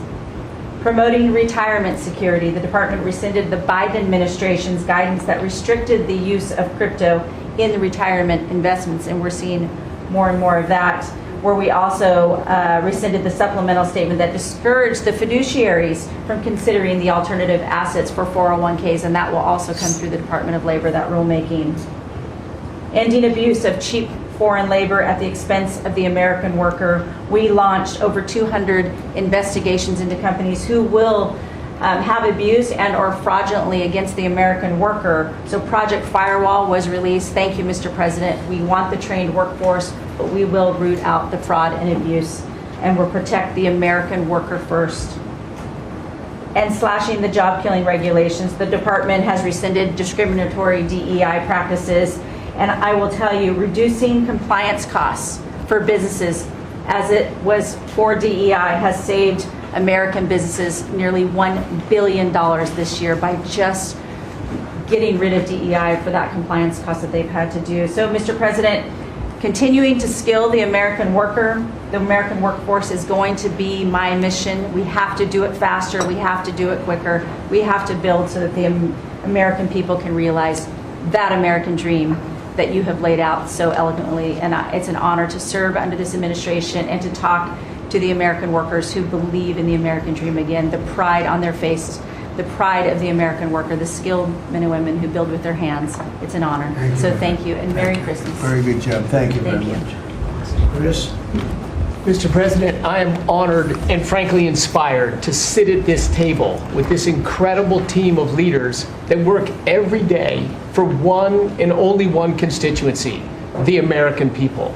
Not this group or that group, the American people. The price of energy is very much on the mind of Americans. The biggest determinant of the price of energy is politicians, political leaders, and policies. That's what drives energy prices. Under your leadership, what we've seen in the United States is just a steady drop in the price of gasoline, a huge consumer cost for Americans. As you mentioned early on, well below $3 a gallon right now and trending downwards. There are a number of stations in the heartland of America with $1.99 signs flying today. That's simply impossible without the leadership and changes you've brought. Now, of course, you can go to California, where the average price of gasoline is between $4.50 and $5 a gallon today in California. That's just bad political leaders there and bad policies in California. And taxes. And taxes. Taxes they charge on gasoline are just insane. Terrible. And electricity prices is a very parallel story, but it's a bigger moving ship, so the changes are a little bit slower. But Americans are outraged at a roughly 30% rise in the average price of electricity across this country. But everything we are doing together is going to reverse that. Not just stop the rises, but start a downward trajectory in electricity prices. And I can say that with confidence, not because we think these policies will work. We know these policies will work, and I'll get to that in a second. We're going to stop closing power plants. We've already done that, of course. Stop closing the coal power plants and natural gas plants that were shut down. We've got over 30 gigawatts of generators just sitting there today, not allowed to run. Well, of course, we're fixing that immediately. We're going to bring on from our existing grid tens of gigawatts more capacity that'll drive down the cost of electricity. But if we look at the last 5 years to see what works and what doesn't work, The most Trump-aligned policies in the electricity sector were by, no surprise, one of your cabinet members, Secretary Burgum, for 8 years governor of North Dakota. Over the last 5 years, production and demand for electricity in North Dakota grew 35%. Think what data center boom's going to do. And what happened? Electricity prices went down. Didn't rise slowly. They actually went down those 5 years. That's the answer. Trump-aligned energy policies increased demand for electricity. Nebraska and Texas, more Trump-aligned states, had significant growth in demand for electricity. They had electricity price rises, but well below the price of inflation. Unfortunately, Biden brought all of us a lot of inflation. If you look at the other end of the spectrum, California, New York, Massachusetts, Connecticut, Maryland, I could go on. What happened in those states? Policies and politicians that force the building of unreliable electricity generation, which requires new infrastructure and transmission lines. And what happened? Today they produce less electricity than they did 5 years ago. A lot of spending money and less electricity. What does that mean? Of course, much faster rises in the price of electricity. Blue states have had 1.5 times faster rise in electricity prices than red states. Red states alone, less than inflation. We need to bring those policies. You are bringing those policies to the national level. We hope the blue states will come along with us, but your policies are going to start the decline of electricity prices nationwide under your leadership by just bringing back common sense. So thank you for allowing me to be part of this team. For people here who are focused on winning, special thanks to Howard and Scotty who were there with me to see the Denver Broncos win on Monday night. Now we want nationwide wins on energy for 3 more years. And we're doing more energy production than we've ever done by far right now. Records across the board that will continue to be reset every year you're in office. Thank you very much. Well, Mr. President, thank you for giving me a very interesting job. Some days it's a little controversial too, but it's been an honor to work for you. You are a great American. The fights that you pick are the right fights, and they're always on behalf of this country. So I appreciate the chance to do this job heading up this department. If you think about what Joe Biden did with the Department of Homeland Security, he used this department to invade the country with terrorists. He opened up the borders, let anybody come in that wanted to. He put them on airplanes. He let them through our airports. If they could figure out a way to get to our shores and in our country, he just opened the door and invited them in. So it's our job to get them out. And I want to thank you for this team, because I look around the table and I think every single person here has helped me do my job over the last year. They've supported us at the border and given us resources. Marco negotiates all the travel documents and relationships with other countries to take their people home. 2 million people have gone home already. The people that were here illegally, you've removed from our country and sent home. And we're going to send more home for the holidays too, and make sure that they get to be with their families in their countries. Yes. Mostly the bad ones. That's right. Focus is the bad ones. That's right. And there are a lot of them. They're terrible, horrible people. And Pam makes sure she's fighting for us in court so that we can get up every day and be bold. We're going to hire our 10,000th ICE officer. Will be on the job within 10 days. So we have hired 10,000. We've had hundreds of thousands of applications. We've got within the department, TSA went through this government shutdown without any delays. They all showed up for their shifts and worked hard doing security. And they have been absolutely fantastic. Sir, you made it through hurricane season without a hurricane. Yeah. And so FEMA, you kept the hurricanes away. So we appreciate that. And FEMA is deploying resources and dollars 150% faster than ever before. So somebody does have something bad that happens to them, you are immediately there helping them and telling them they have the resources to get back up on their feet. So we have built and deployed hundreds of miles of border already. You have cut the fentanyl flow over the southern border by over 56%. You've saved hundreds of millions of lives with the cocaine you've blown up in the Caribbean. And you told me to look into Minnesota and their fraud on visas and their programs. 50% of them are fraudulent, which means that wacko Governor Walz either is an idiot or he did it on purpose. and I think he's bold, sir. He brought people in there illegally that never should have been in this country, said they were somebody that they're not. They said they were married to somebody who was their brother or somebody else. Fraudulent visa applications, signed up for government programs, took hundreds of billions of dollars from the taxpayers, and we're going to remove them and we're going to get our money back. And we're going to, this next year, make sure that we only put people in leadership positions in this country that love this country and have its back. So thank you for letting us get up every day and have a purpose. We Thank you appreciate very it. much. Thanks, Chrissy. Appreciate it. Mr. President, you're exactly right. We are saving this country. We're doing it one Main Street at a time, and we're doing it at record speed and at record levels. Under your leadership, small business optimism, according to the U.S. Chamber Index for small businesses, has reached an all-time high in the history of that index. So on Main Street, the economy is coming back thanks to your leadership, thanks to getting Biden inflation under control.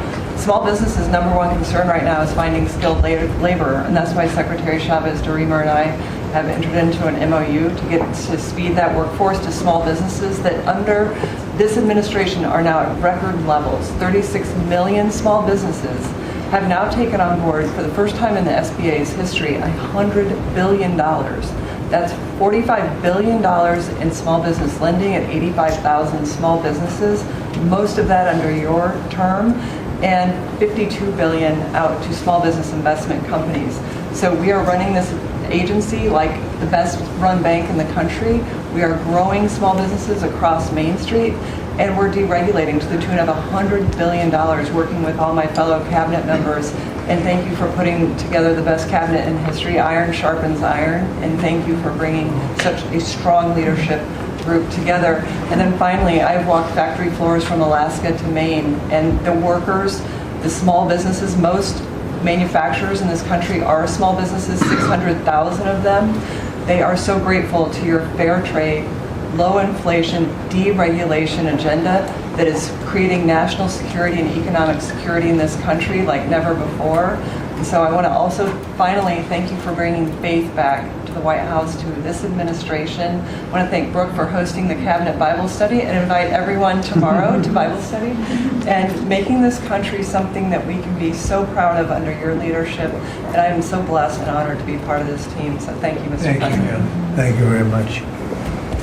Thank you, Mr. President, for your leadership. I am truly grateful to be a member of your team here at this table to help support you in delivering on the promises that you made to the American people. You came in with a very clear mandate of taking on the rampant weaponization, politicization of the intelligence community and federal law enforcement, experiencing yourself, the deep state abusing their power as they have against you, your family, and so many of the American people. Bring out accountability truly for those who have abused their power, making sure that the intelligence community is supporting your efforts in keeping the American people safe, secure, and free, and being the president of peace. I'm grateful to be in this position as your Director of National Intelligence to support you in these efforts, and I'll cover very briefly what we've done over the last year under your leadership and what we look forward to continuing to focus on next year. First of all, under your leadership, again, we've taken on a historic effort for transparency, declassification, and exposing these abuses of power by these deep state actors. We've declassified over 500,000 documents, many of which had never been seen before by the American people, put them online to bring about this level of transparency. We formed a weaponization working group, again, to be able to go after a lot of these abuses of power that have never seen the light of day, to support the accountability that under Pam Bondi's leadership in the Department of Justice is coming about. Secondly, bringing about reforms to the intelligence community to make sure that we have the most effective and efficient and focused workforce that's really working on bringing about the priorities you have laid out in ensuring our country's security. And lastly, Mr. President, working with many of our partners here around the table is going after these domestic threats. We have threats coming from both Islamist ideology as well as Islamist terrorists, foreign terrorist organizations, and those who seek to do harm to the American people, many of whom were let in across our borders under the previous administration. We are focused on these tasks and this imperative for the American people and just appreciate your leadership, Mr. President, and empowering us to be able to conduct this service. Merry Christmas. Thank you very much. Merry Christmas. That's right. Merry Christmas. Say it loud and clear. Lee? Mr. President, your team at the Trump EPA has been crushing it all year to fix the big mess that we inherited and deliver amazing results for the American people. I've had the opportunity to visit all 50 states since confirmation earlier this year, and to hear from real people where they meet, where they live, and to bring their great ideas and their asks back to us to be able to deliver for them. At the Trump EPA, we have proven that you can both protect the environment and grow the economy. On the environmental front, since you were sworn in earlier this year, we have averaged a big environmental accomplishment every single day. On the 100th day, the 200th day, the 300th day of your presidency, each time we released a list of our top 100 environmental accomplishments. That has included a historic LA wildfire cleanup that you ordered us to complete in record time, which we did, and the Army Corps, under the leadership of our great Secretary of War, did their part as well. The federal government completely did all of the work needed to allow these residents and businesses to be able to rebuild, but poor leadership at the local and state level, unfortunately, is still resulting in these property owners unable to rebuild, and it's wrong. We also were able to reach an agreement with Mexico to be able to implement a plan to permanently end a decades-old raw sewage crisis on the southern border with Mexico. And Secretary Rubio and his team, Chris Landau, Ambassador Johnson, they've been amazing to get that done. On the deregulatory front, we have proudly launched a massive blitz that amounts to the largest deregulatory effort by any agency in the history of the United States. To put some perspective on it, in 1 year, at one agency, we will do more deregulation than entire presidencies have done across all agencies. It's incredible. You could go back across 4-year terms to 8-year terms, you've never seen this much deregulation. One agency, 1 year. In fact, when finalized, the proposed rescission of the 2009 Obama EPA endangerment finding amounts to the largest deregulatory action in the history of the United States of America. From fixing the agency's definition of waters of the United States, which is important for our farmers, our ranchers, and other landowners, to the effort to end electric vehicle mandates and promote consumer choice, eliminating regulations designed to eliminate entire sectors of our energy economy. We're thinking big and we're delivering big. We have reduced terrible derailments on diesel exhaust fluid systems. We're getting water moving faster, new pipelines and power plants built, and we're helping to unleash energy dominance.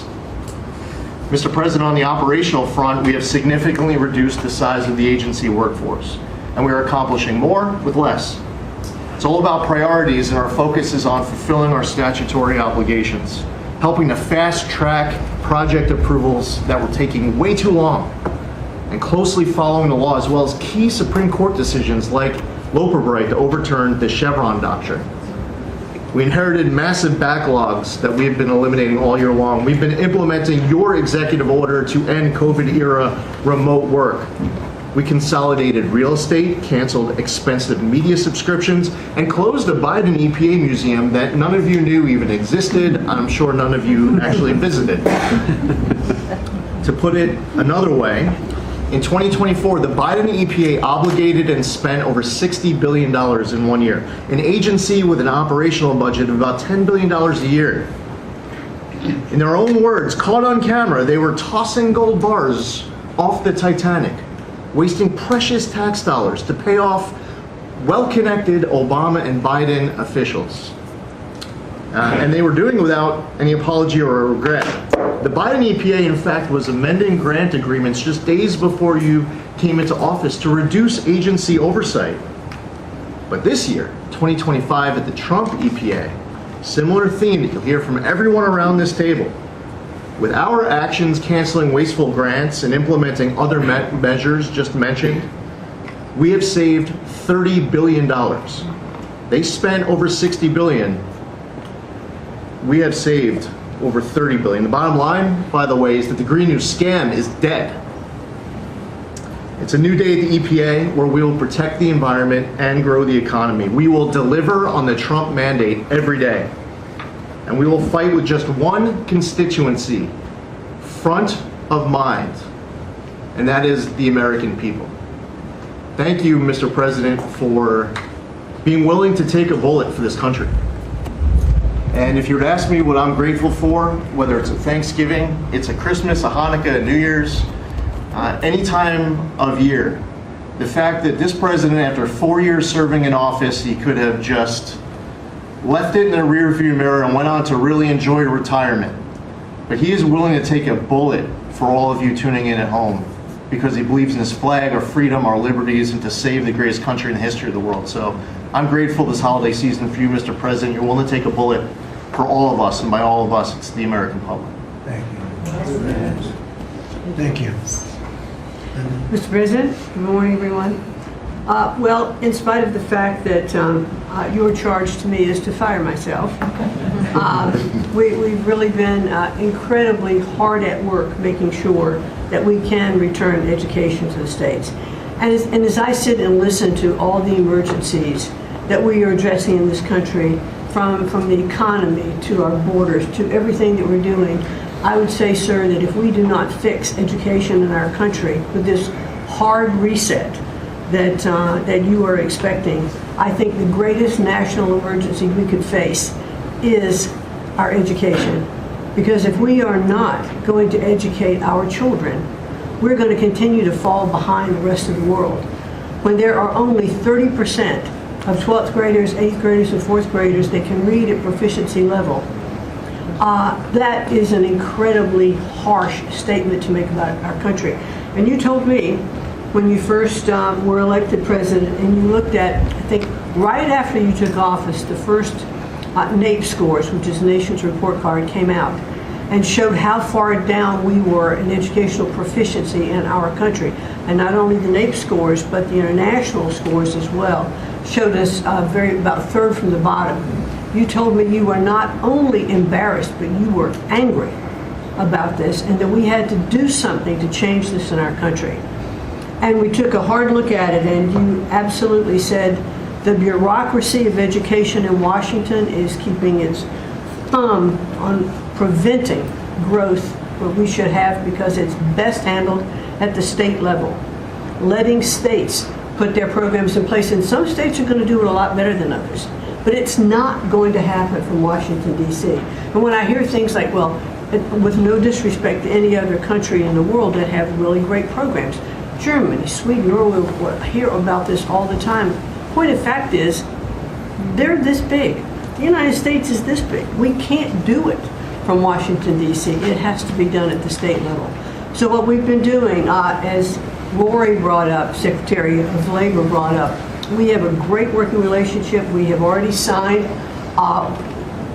and implemented one MOU or interagency agreement to handle the WIOA program and the Perkins grants to make sure it works. I call these, these are programs, pilot programs that we're putting out there. And if these are going to work, we will be able to permanently transfer these programs to other agencies. They're working like a charm. We've taken some of our best people in education. It still operates under the budget of the Department of Education and under the management of the Department of Education, but working with Lori's personnel. And when I hear pushback on that to say, well, how can this possibly work to take education and put it in labor? Let's be efficient. One example, in order to draw down on a lot of the grants that they are helping us with, we're using their grant system. The grant system at the Department of Education is like held together with bubble gum and rubber bands. And it did not interact with any other agency. Now, we have this really smooth operation already in labor. So that has prompted us to sign also other interagency agreements, 2 more with labor, 1 with HHS, 1 with the Department of State, and we'll be moving other programs, but these are proof of concept. let's make sure they're working and working smoothly before we ask Congress to codify these permanent moves. So that's kind of in the world of K through 12, what we're looking at right now, but in the world of higher education, as Attorney General Bondi mentioned, we've been working really very hard to make sure that we've got anti-Semitism and DEI out of our universities, and put some pretty stiff fines on, worked some good deals. I've enjoyed working with Harmeet, who is just an incredible negotiator. So we're bringing all of that to bear as well. So I can say, sir, that we are moving to return education to the states and to bring the level of education back up, making sure our students can read, by reintroducing the science of reading in schools. And going into next year, I can honestly say we've got a lean, mean machine operating at the Department of Education. It's only half the workforce of when we started, and we're more efficient, and I think we're going to see better results as we move into next year. So thank you for this incredible opportunity. Thank you very much. Thank you, Mr. President, during this holiday season for empowering us at HHS, me, Dr. McCary, Jay Bhattacharya, and Dr. Oz, to change the trajectory of this agency towards public health in a way from the tradition of serving the mercantile interests of the medical industrial complex and the big pharmaceutical companies. 2 weeks ago, we ended, under your leadership, a 20-year war on women by removing the black box warnings from hormone replacement therapy. The medical cartel was telling women that hormone replacement therapy during menopause was dangerous for them. In fact, here's what the science said. It diminishes the risk of fatal heart attacks by 25%, cardiac disease by 50%, Alzheimer's by 35%, bone fractures by 50 to 60%. It improves appetite, it improves sleep, it improves energy, it improves happiness. There are tens of millions of women in this country who have been deprived of that therapy because of just scientific malpractice by the medical cartel. We are now remedying that, and this remedy will now be available to all women who want it during one of the most difficult transitions of their lives. MFN is one of our greatest accomplishments. It would not have happened without you. You were the only person who believed in it. You drove us to get it done. We've now made agreements with the 5 biggest pharmaceutical companies. We have 12 more in the lineup to make agreements. By the time this administration leaves office, 95% of the drugs in this country we will have the lowest prices of any nation in the developed world. Americans are already getting the benefits from these. These companies are already lowering these prices dramatically, as you've noticed.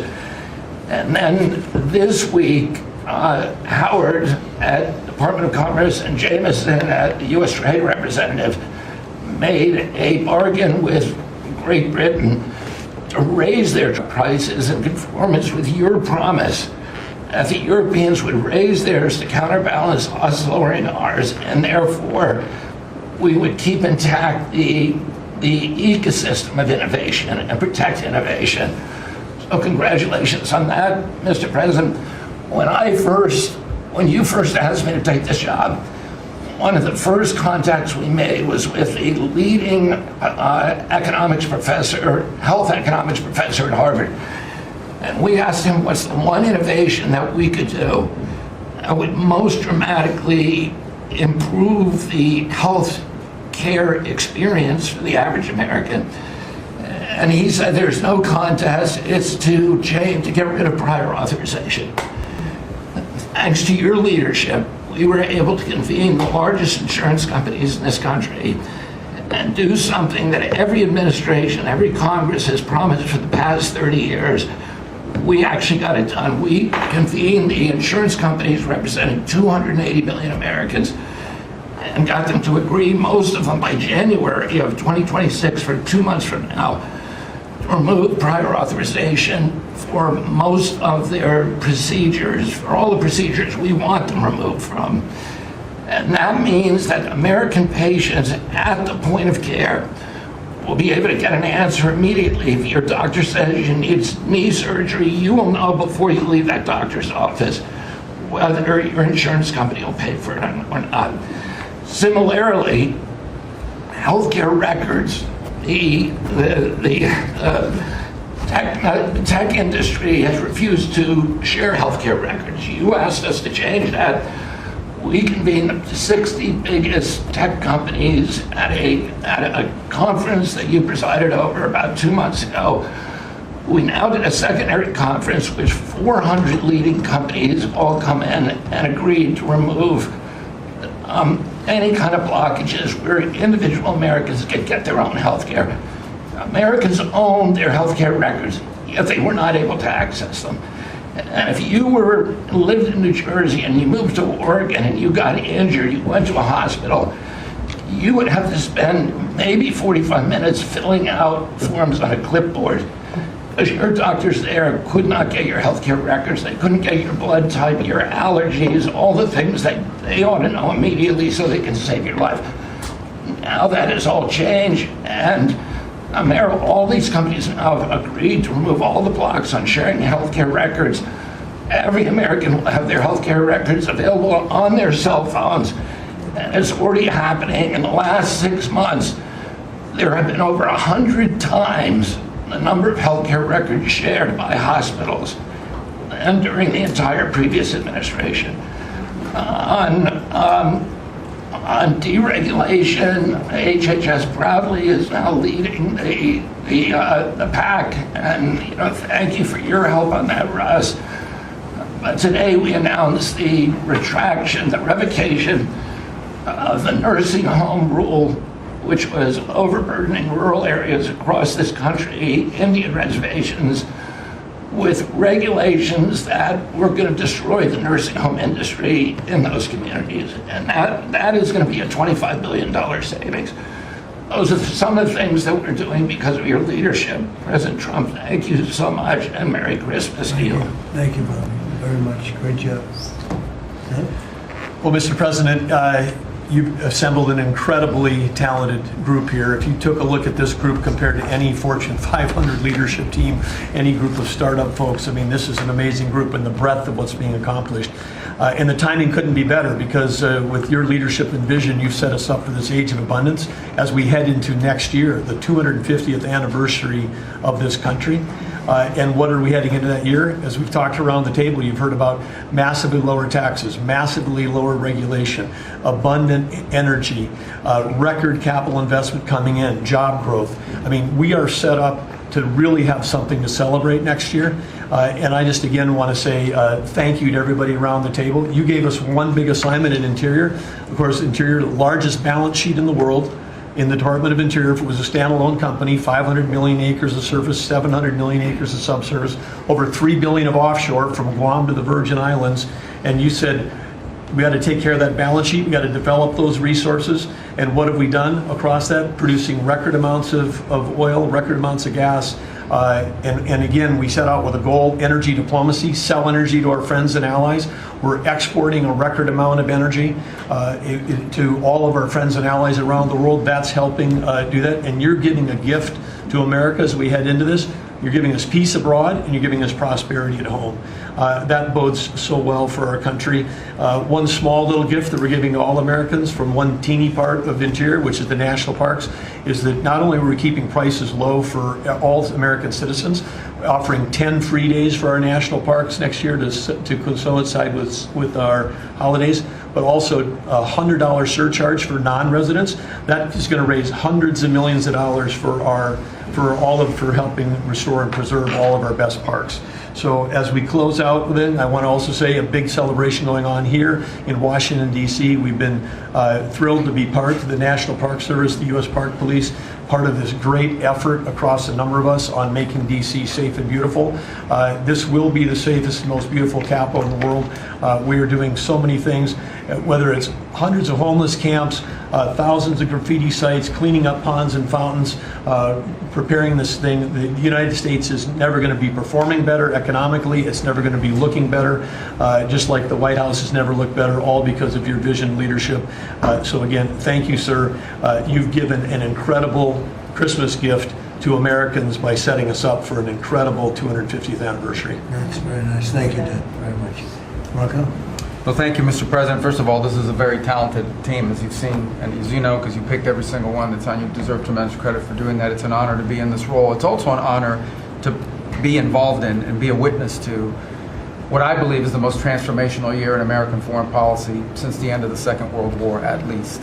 And it's transformational because for the first time in a long time, we have a president who basically puts America at the forefront of every decision we make in our relations with the world. And that may sound weird to people, like, of course you always do. No, that hasn't always been the case until about a year ago.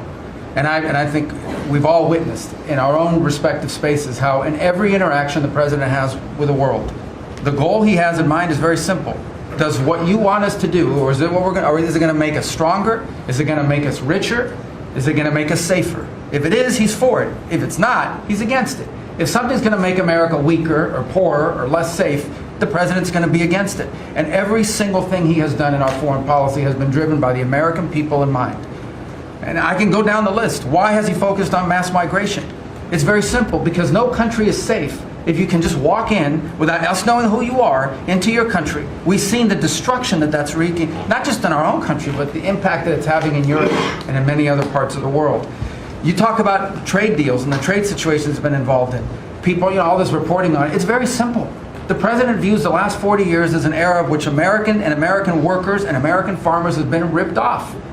They've been ripped off, and what he's saying is we want to have a trade with the world, but it has to be a trade in which American businesses and American workers and the products they make and what American farmers grow and produce has a fair shot to be sold around the world. On issue after issue, that's been the case. You talk about foreign aid reforms. This is not our money. This is taxpayer money. When the president has said is we're going to do foreign aid, but we're going to do foreign aid for countries that are aligned with the United States and in a way that doesn't waste the taxpayers' money. Mr. President, you deserve tremendous credit for that. Many of us, the Vice President, by the way, I want to acknowledge, has played an extraordinary role in our foreign policy, and he too has been a witness to all of this as it's been occurring, and he's been a big part of it as well. You talk about NATO. The president's not against NATO. He went to NATO and basically said, look, you guys, we're paying all the money, and he got them to do the 5% commitment, which everybody said was never going to happen, it was impossible. Everything this president does is driven by the American people. Whether you don't have to agree with the actual move, but understand the motivation. The motivation is always you, the American people, and what's good for you, for your family, for the country, and for our economy. But the president is also committed to peace in a way that all of us have seen. He achieved in Gaza, and he does it, by the way, not just because he hates war and he thinks wars are a waste of money and lives, but because he's the only leader in the world that can. No other leader in the world could have pulled off what happened in Gaza. And I can tell you, I can't get into the details. The Vice President knows what I'm talking about. That deal doesn't happen without the president's direct interaction with the leaders that were involved in this decision making. And everyone said that deal couldn't hold. And then the president shepherded through the United Nations of all places to get a global coalition of countries to line up behind the peace deal, behind the border peace. And it's still, every day is a challenge, but it's been driven personally by the president. It's the reason why we're involved in this whole Ukraine-Russia conflict. That's not our war. It's not the president's war. This war started, it never would have happened if you'd been president. But this war is going on, and the president is trying to end it, not because, listen, we got a million things to focus on in the world as a country, but he's the only leader in the world that can help end it. And that's why even as we speak to you now, Steve Witkoff is in Moscow trying to find a way to end this war, to save lives of 9,000 people, Mr. President, as you know, are dying every week. More people are dying a week in that war than have died in the entirety of the U.S.'s involvement in Afghanistan or Iraq. Just think about that, how bloody and destructive it is. The president's taken on this issue of Sudan personally, not send out deputies to do it. Again, far away from the United States, because he's the only leader in the world that can bring it about to an end, not to mention all the other peace deals, very dangerous ones like India and Pakistan, or Cambodia and Thailand. And so on all these things, Mr. President, I think you deserve tremendous credit for the transformational aspect of our foreign policy. For the first time in probably 4 decades, the American foreign policy is driven by what is good for America and Americans. Whether it makes us safer and stronger and more prosperous. If it is, he's for it. If it doesn't, he's against it. And that sort of clarity is transformational. I close with this, and I know I'm last, so I wanted to be fast, but there was a lot to cover. I do want to say this is the most wonderful and magical time of the year. By that, of course, I'm referring to the college football playoffs. And I just want to say this as a point of personal privilege. and I'm a Florida Gator, but if the University of Miami gets screwed out of the college football playoffs after going 10-2 and beating Notre Dame, the whole thing should be scrapped, and you're going to have to take over next year. That's great. Yeah, thank you all very much. I hope it wasn't too long, but it was very concise, and we've done a lot. This group has done a lot. Amazing. Everybody at this table has done a fantastic. And Susie, thank you for doing a great job as our Chief of Staff. First female Chief of Staff in the history of our country, which is pretty amazing when you think of it, right? And she's the best. Thank you very much. Great job.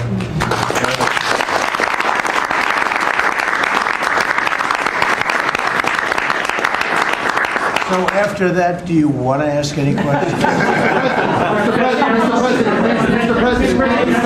Mr. President, there's been a lot of speculation about who the next Fed chairman could possibly be. You said you have somebody in mind. How many names were you given on the final list? And does that person currently work on the board of the Federal Reserve? Well, I'd say that we probably looked at 10. And Scott interviewed some people that I didn't know, but he knew. And a lot of people were involved in the process, actually, and Howard was involved. But I think we probably looked at 10, and we have it down to 1. Can you answer this? I want to ask you about Elon Musk, if I could. You talked about Elon Musk. You had him in dinner here in the White House. Is he now back in your circle of friends? Well, I really don't know. I mean, I like Elon a lot. He was he really helped during the election with his endorsement. He felt strongly. Look, we had one problem. You know, I didn't want to have everybody have to have an electric car, and he makes electric cars. And yeah, I think we get along well. No, on affordability. Mr. President, thank you. Yeah, one more. Yeah, when you talk about affordability, is going forward, are the American people, do you believe, getting impatient with the reforms that you're making? They've talked about it's about. I think they're getting fake news from guys like you. Look, affordability is a hoax that was started by Democrats who caused the problem of pricing, and they didn't end it. Look, they lost in a landslide. We won every swing state. We won the popular vote. We won everything. You take a look at districts. It was 2,750 to 525. Because that was an affordability problem. We brought it down. Look at energy. Look at the gasoline price. It's like the simplest, and it's the biggest. Because if energy comes down, everything comes down. That's the way it works. We're going to be at 250. You said 199 in some places in the country, right? You said it. I didn't say it. And they won't check you. They'll check me. So I'd like to use your number. 199 a gallon. Unthinkable if you go back a year and a half ago. It's unthinkable. So now we're bringing the prices down, way down. Beef is coming down now. We've done certain magic and beef is coming down. But we inherited horrible prices. We inherited really the worst inflation in history. We inherited that. When I came in, that's what he had. And we fixed inflation. And we fixed almost everything, if you want to know the truth, including 8 wars. We got 1 to go, but including 8 wars. But when they always say, I watched today where they have a race going on right now in Tennessee, and this woman goes, affordability. They're the ones that caused the problem. The prices were way high. We're bringing the prices down. But they're like scam artists. They're I call them con men and women. They come out, they say affordability, like, oh, I see price. We're going to get prices down still further. But we brought them down from the prices they cost. The reason that they had the highest inflation in the history of our country is because they had the highest prices. But we brought them down, and now we have normal inflation. Mr. President, thank you so much for taking questions with your assembled cabinet. I wanted to clarify something that you had said on Sunday regarding the boat strikes near Venezuela. You had said that you didn't know if the second strike on that one boat had happened, but you wouldn't have wanted it. Now that your administration has acknowledged that it happened, do you support that second strike? And Mr. Secretary, I wanted to clarify something you had said in an interview back in September, I believe on Fox News. You said that you would watch that strike live on television. In real time, did you know that there were survivors after the initial strike? Well, look, all I know is this. Every boat that you see get blown up, we save 25,000 on average lives. 25,000 lives. They've been sending enough of this horrible fentanyl and other things like cocaine and other things, but fentanyl right now is the leader of the pack, to kill our entire nation. Because a little speck on the head of a pin can kill somebody. It's very dangerous stuff. I know so many people where their sons were drug addicts. They had one little sample, and they died. They died. They couldn't believe it. As far as the attack is concerned, I still haven't gotten a lot of information because I rely on Pete. But to me, it was an attack. It wasn't 1 strike, 2 strikes, 3 strikes. Somebody asked me a question about the second strike. I didn't know about the second strike. I didn't know anything about people. I wasn't involved in it. I knew they took out a boat. But I would say this, they had a strike. I hear the gentleman that was in charge of that is extraordinary. He's an extraordinary person. I'll let Pete speak about him. But Pete was satisfied. Pete didn't know about second attack having to do with 2 people. I guess Pete would have to speak to it. I can say this, I want those boats taken out. And if we have to, we'll attack on land also, just like we attack on sea. And there's very little coming in by sea. I think we've knocked out over 90% of it. There's very little, and I understand that. There's very little. We're saving hundreds of thousands of lives with those pinpoint attacks. It's an amazing thing when you see a boat going along, and a lot of the press would like to say they're not. You see the boat, they're not maybe drugs. You see these boats. First of all, who has 5 engines on the back of a boat going in weird directions and loaded up with lots of white containers? They're bags of things.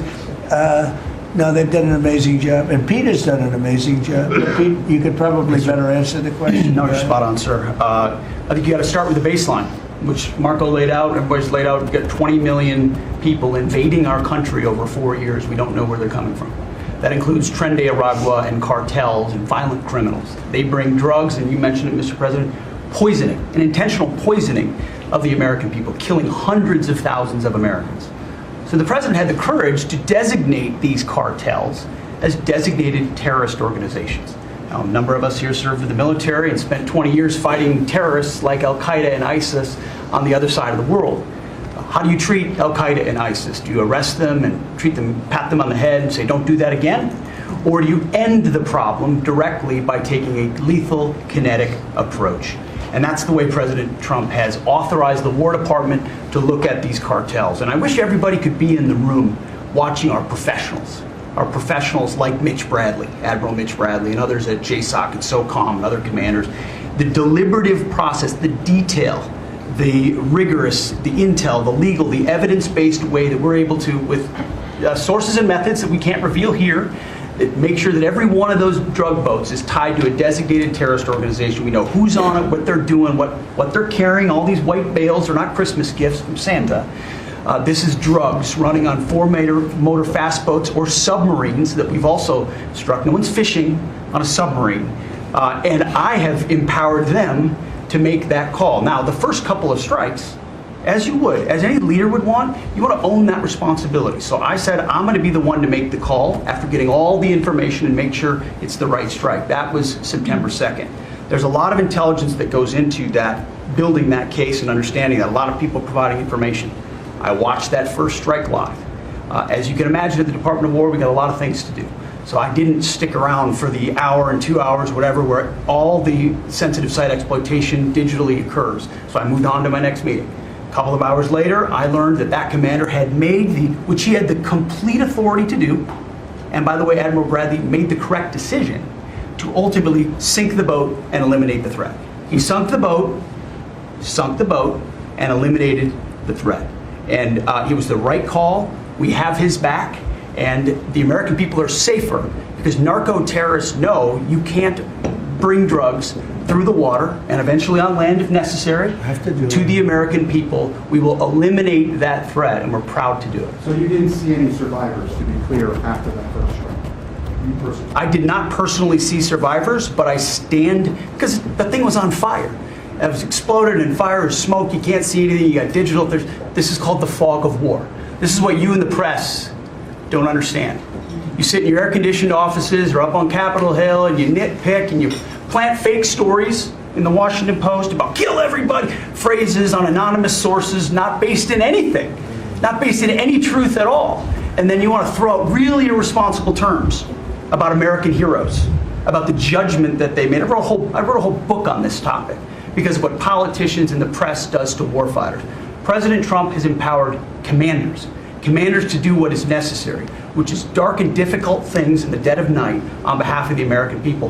We support them, and we will stop the poisoning of the American people. And Mr. Secretary, on the second strike, you said it happened more than an hour after the first. Did I hear it correctly? I couldn't tell you the exact amount of time. Minutes, or you went off the room, is what you're saying. I already stated my answer quite clearly. So remember this, we lost last year, I think it was more than that, but you know, people don't like saying it because they always said 100,000, 115,000, numbers we've been hearing for years. So we lost last year more than 200,000 people, dead people, ruined families beyond the 200,000. And those 200,000, that family will never be the same.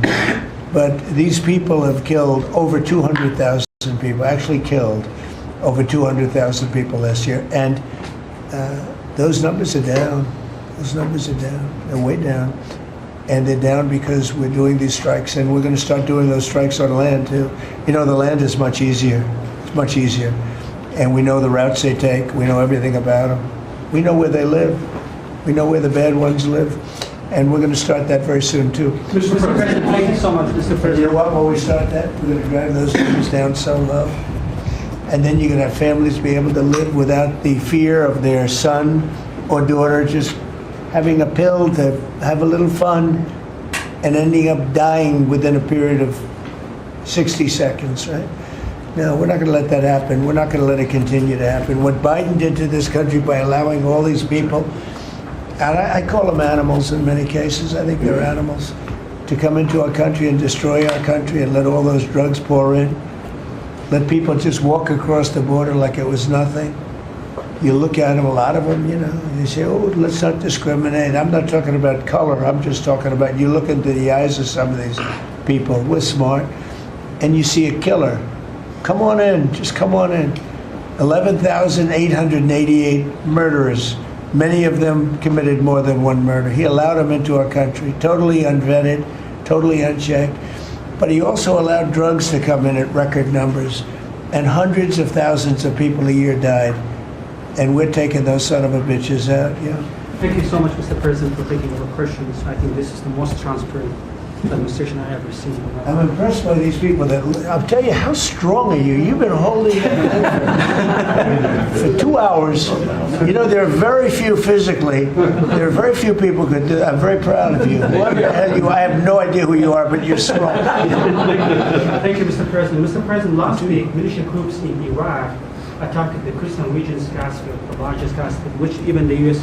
companies invested in the energy sector in the Kurdistan region. And the Kurdistan Prime Minister requested the United States to provide them some sorts of means and defense system to defending their civilian infrastructure and U.S. investment. Are you willing to providing them this support? And if I had this question, tomorrow the United States is going to open and inaugurate one of the... Can you speak louder? Yeah, of course. Is that possible? What?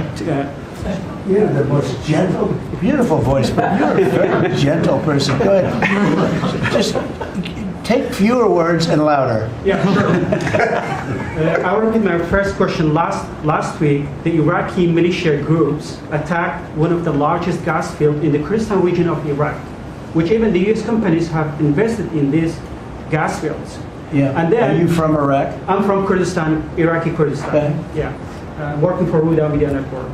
And the Kurdistan region prime minister, he requested the United States to providing them some sorts of defense system to defending these gas fields and U.S. investment in the Kurdistan region. Are you willing to helping them? Well, we're going to look at it. I heard about it, and I'm hearing about it more now, frankly. It wasn't at the top of my list.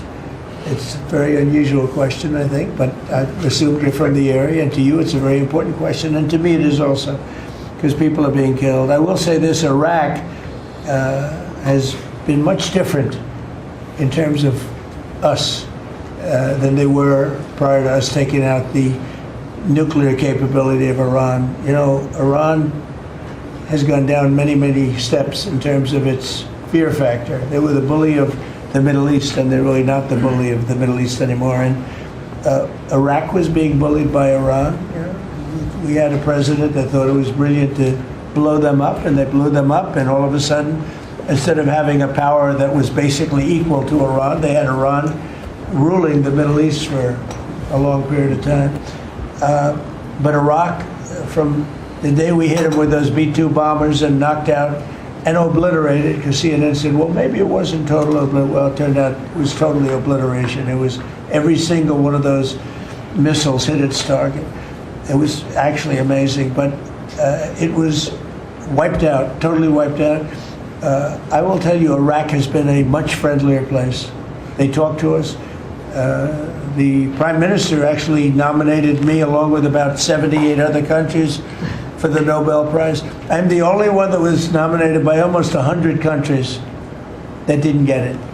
But that's okay. But I saved a lot of lives. I saved a lot of lives. But Iraq nominated us for the Nobel Prize, and that was a great honor. You know, we didn't expect that from Iraq.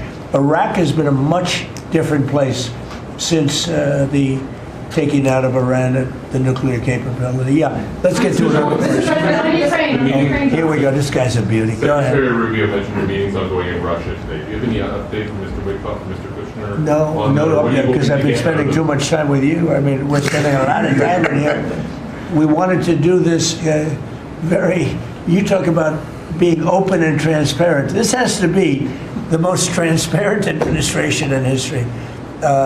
We spent a lot of time answering your questions and giving you a lot of good results. I mean, I think everybody here gave you good results. But no, I don't. I will have after I leave here. Or do you hope for a breakthrough, or is it not? I don't know. Look, I don't know. All I can tell you is that we're trying very hard to save 25 to 30,000 people, mostly men, mostly soldiers, every month. 25,000 to 30,000 soldiers. It's impossible. That's half a stadium. Take a big football stadium. Take half of those people in a stadium, and they're wiped out. They're killed every month. It's crazy. That war is crazy. It would have never happened with me, and it didn't happen for 4 years. And you just mentioned potential land strikes. Can you elaborate anything on that? I'll elaborate. If they come in through a certain country or any country, or if we think they're building mills for whether it's fentanyl or cocaine. I hear Colombia, the country of Colombia, is making cocaine. They have cocaine manufacturing plants, okay? And then they sell us their cocaine. We appreciate that very much. But yeah, anybody that's doing that and selling it into our country is subject to attack. So not necessarily just Venezuela? No, not just Venezuela, no. Venezuela's been very bad. Venezuela's been really bad in something else, probably worse than most, but a lot of other people do it too. They would send murderers into our country. They would empty their jails into our country. They sent people into our country that we don't want. They sent their drug dealers and their drug people into our country. They sent people from their mental institutions into our country, and we're getting them out. That was bad. That was real bad. And they also sent drugs. Yeah. On Tim Walz, Mr. President, do you think he should resign over the fraud scandal in his state? And who should? Tim Walz, over the fraud scandal in his state. Look, I think the man's a grossly incompetent man. I thought that from the day I watched J.D. destroy him in the debate. I was saying, who was more incompetent, that man or my man? I had a man and he had a man. They were both incompetent, and I had a man and a woman. I thought she was very incompetent too, but now she's leading the field, and I think she's leading the field in this, for the nomination. Anyway, look, that's up to them. That's up to the Democrats. You know, the problem with them is they have really bad policy. And I'm not going to say what it is because I don't want them to change it necessarily. Because I want to run against it, whether it's not going to be me, it's going to be somebody that's going to probably sitting at this table. Could be a couple of people sitting at this table. Could be a couple of people running together sitting at this table, you know. But I want them to win because we've done a great job for this country, and I want that to be carried forward. And you know, I think we have a tremendous bench, really a tremendous bench. But No, I think that Waltz is a grossly incompetent man. There's something wrong with him, okay? There's something wrong with him. And when you look at what he's done with Somalia, which is barely a country, you know, they have no anything. They just run around killing each other. There's no structure. And when I see somebody like Ilhan Omar, who I don't know at all, but I always watch her for years. I've watched her complain about our Constitution, how she's being treated badly. Our Constitution, the United States of America, is a bad place. Hates everybody, hates Jewish people, hates everybody. And I think she's an incompetent person. She's a real terrible person. But when I watch what is happening in Minnesota, the land of 1,000 lakes, or however many lakes they have, they got a lot of lakes, but this beautiful place, and I see these people ripping it off, and now I'm understanding, and you're going to look at that's good. I hear they ripped off Somalians, ripped off that state for billions of dollars, billions, every year, billions of dollars, and they contribute nothing. The welfare is like 88%. They contribute nothing. I don't want them in our country, I'll be honest with you, okay? Somebody would say, oh, that's not politically correct. I don't care. I don't want them in our country. Their country is no good for a reason. Their country stinks, and we don't want them in our country. I could say that about other countries, too. I can say it about other countries, too. We don't want them to hell. We have to rebuild our country. You know, our country's at a tipping point. We could go bad. We're at a tipping point. I don't know if people mind me saying that, but I'm saying it. We could go one way or the other, and we're going to go the wrong way if we keep taking in garbage into our country. Ilhan Omar is garbage. She's garbage. Her friends are garbage. These aren't people that work. These aren't people that say, let's go, come on, let's make this place great. These are people that do nothing but complain. They complain. And from where they came from, they got nothing. You know, they came from paradise, and they said, this isn't paradise. But when they come from hell, and they complain, and do nothing but bitch, we don't want them in our country. Let them go back to where they came from and fix it. Okay. Thank you very much.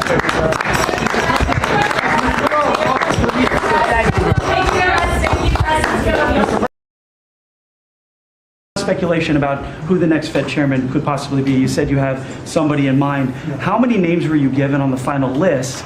And does that person currently work on the board of Federal Reserve? Well, I'd say that we probably looked at 10. Then Scott interviewed some people that I didn't know, but he knew. And a lot of people were involved in the process, actually, and Howard was involved. But I think we probably looked at 10, and we have it down to 1. Can you answer this? I want to ask you about Elon Musk, if I could. You talked about Elon Musk. You had him in dinner here in the White House. Is he now back in your circle of friends? Well, I really don't know. I mean, I like Elon a lot. He was he really helped during the election with his endorsement. He felt strongly. Look, we had one problem. You know, I didn't want to have everybody have to have an electric car, and he makes electric cars. And yeah, I think we get along well. No, on affordability. Mr. President, thank you. Mr. President, thank you. Yeah, one more. Yeah, when you talk about affordability, is going forward, are the American people, do you believe, getting impatient with the reforms that you're making? They've talked about it's about. I think they're getting fake news from guys like you. Look, affordability is a hoax that was started by Democrats who caused the problem of pricing, and they didn't end it. Look, they lost in a landslide. We won every swing state. We won the popular vote. We won everything. You take a look at districts. It was 2,750 to 525, because that was an affordability problem. We brought it down. Look at energy. Look at the gasoline price. That's like the simplest, and it's the biggest, because if energy comes down, everything comes down. That's the way it works. We're going to be at 250. You said 199 in some places in the country, right? You said it. I didn't say it. And they won't check you. They'll check me. So, I'd like to use your number. $1.99 a gallon. Unthinkable if you go back a year and a half ago. It's unthinkable. So, no, we're bringing the prices down, way down. Beef is coming down now. We've done certain magic, and beef is coming down.